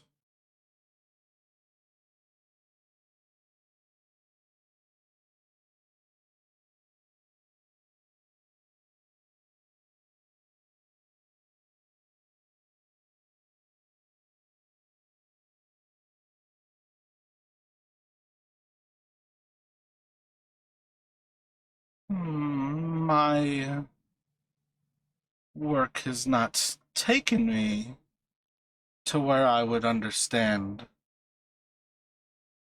a black ice. That doesn't sound like it would be the children of Oral. Sebek is unique in that he wields a power over ice. I, in particular, have seen him defend Torque with a shield made of ice, and then he drew a weapon made of ice when a Yeti attacked. And that is why I am rather certain it was him. I was able to see what I felt was satisfyingly enough the same wound on that creature as on at least 4 of the murders that I have been able to see the bodies before they are buried in the snow. But his ice was blue, clear as the most beautiful of skies. And you see as she kind of like wanders off into like a dreamy thought.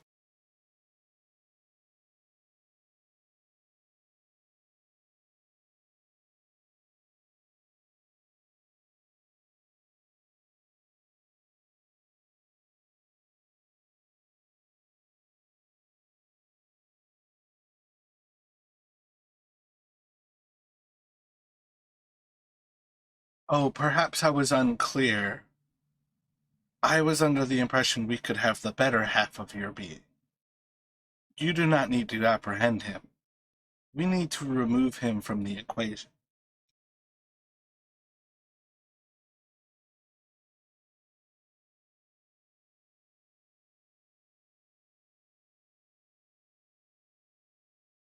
Solutions are where they can be found. I've fought plenty of orcs in my day. I know that you will have plenty of trouble in 10 towns. But perhaps you might even find that there are those who share a similarity to yourself here. For we have all run away from something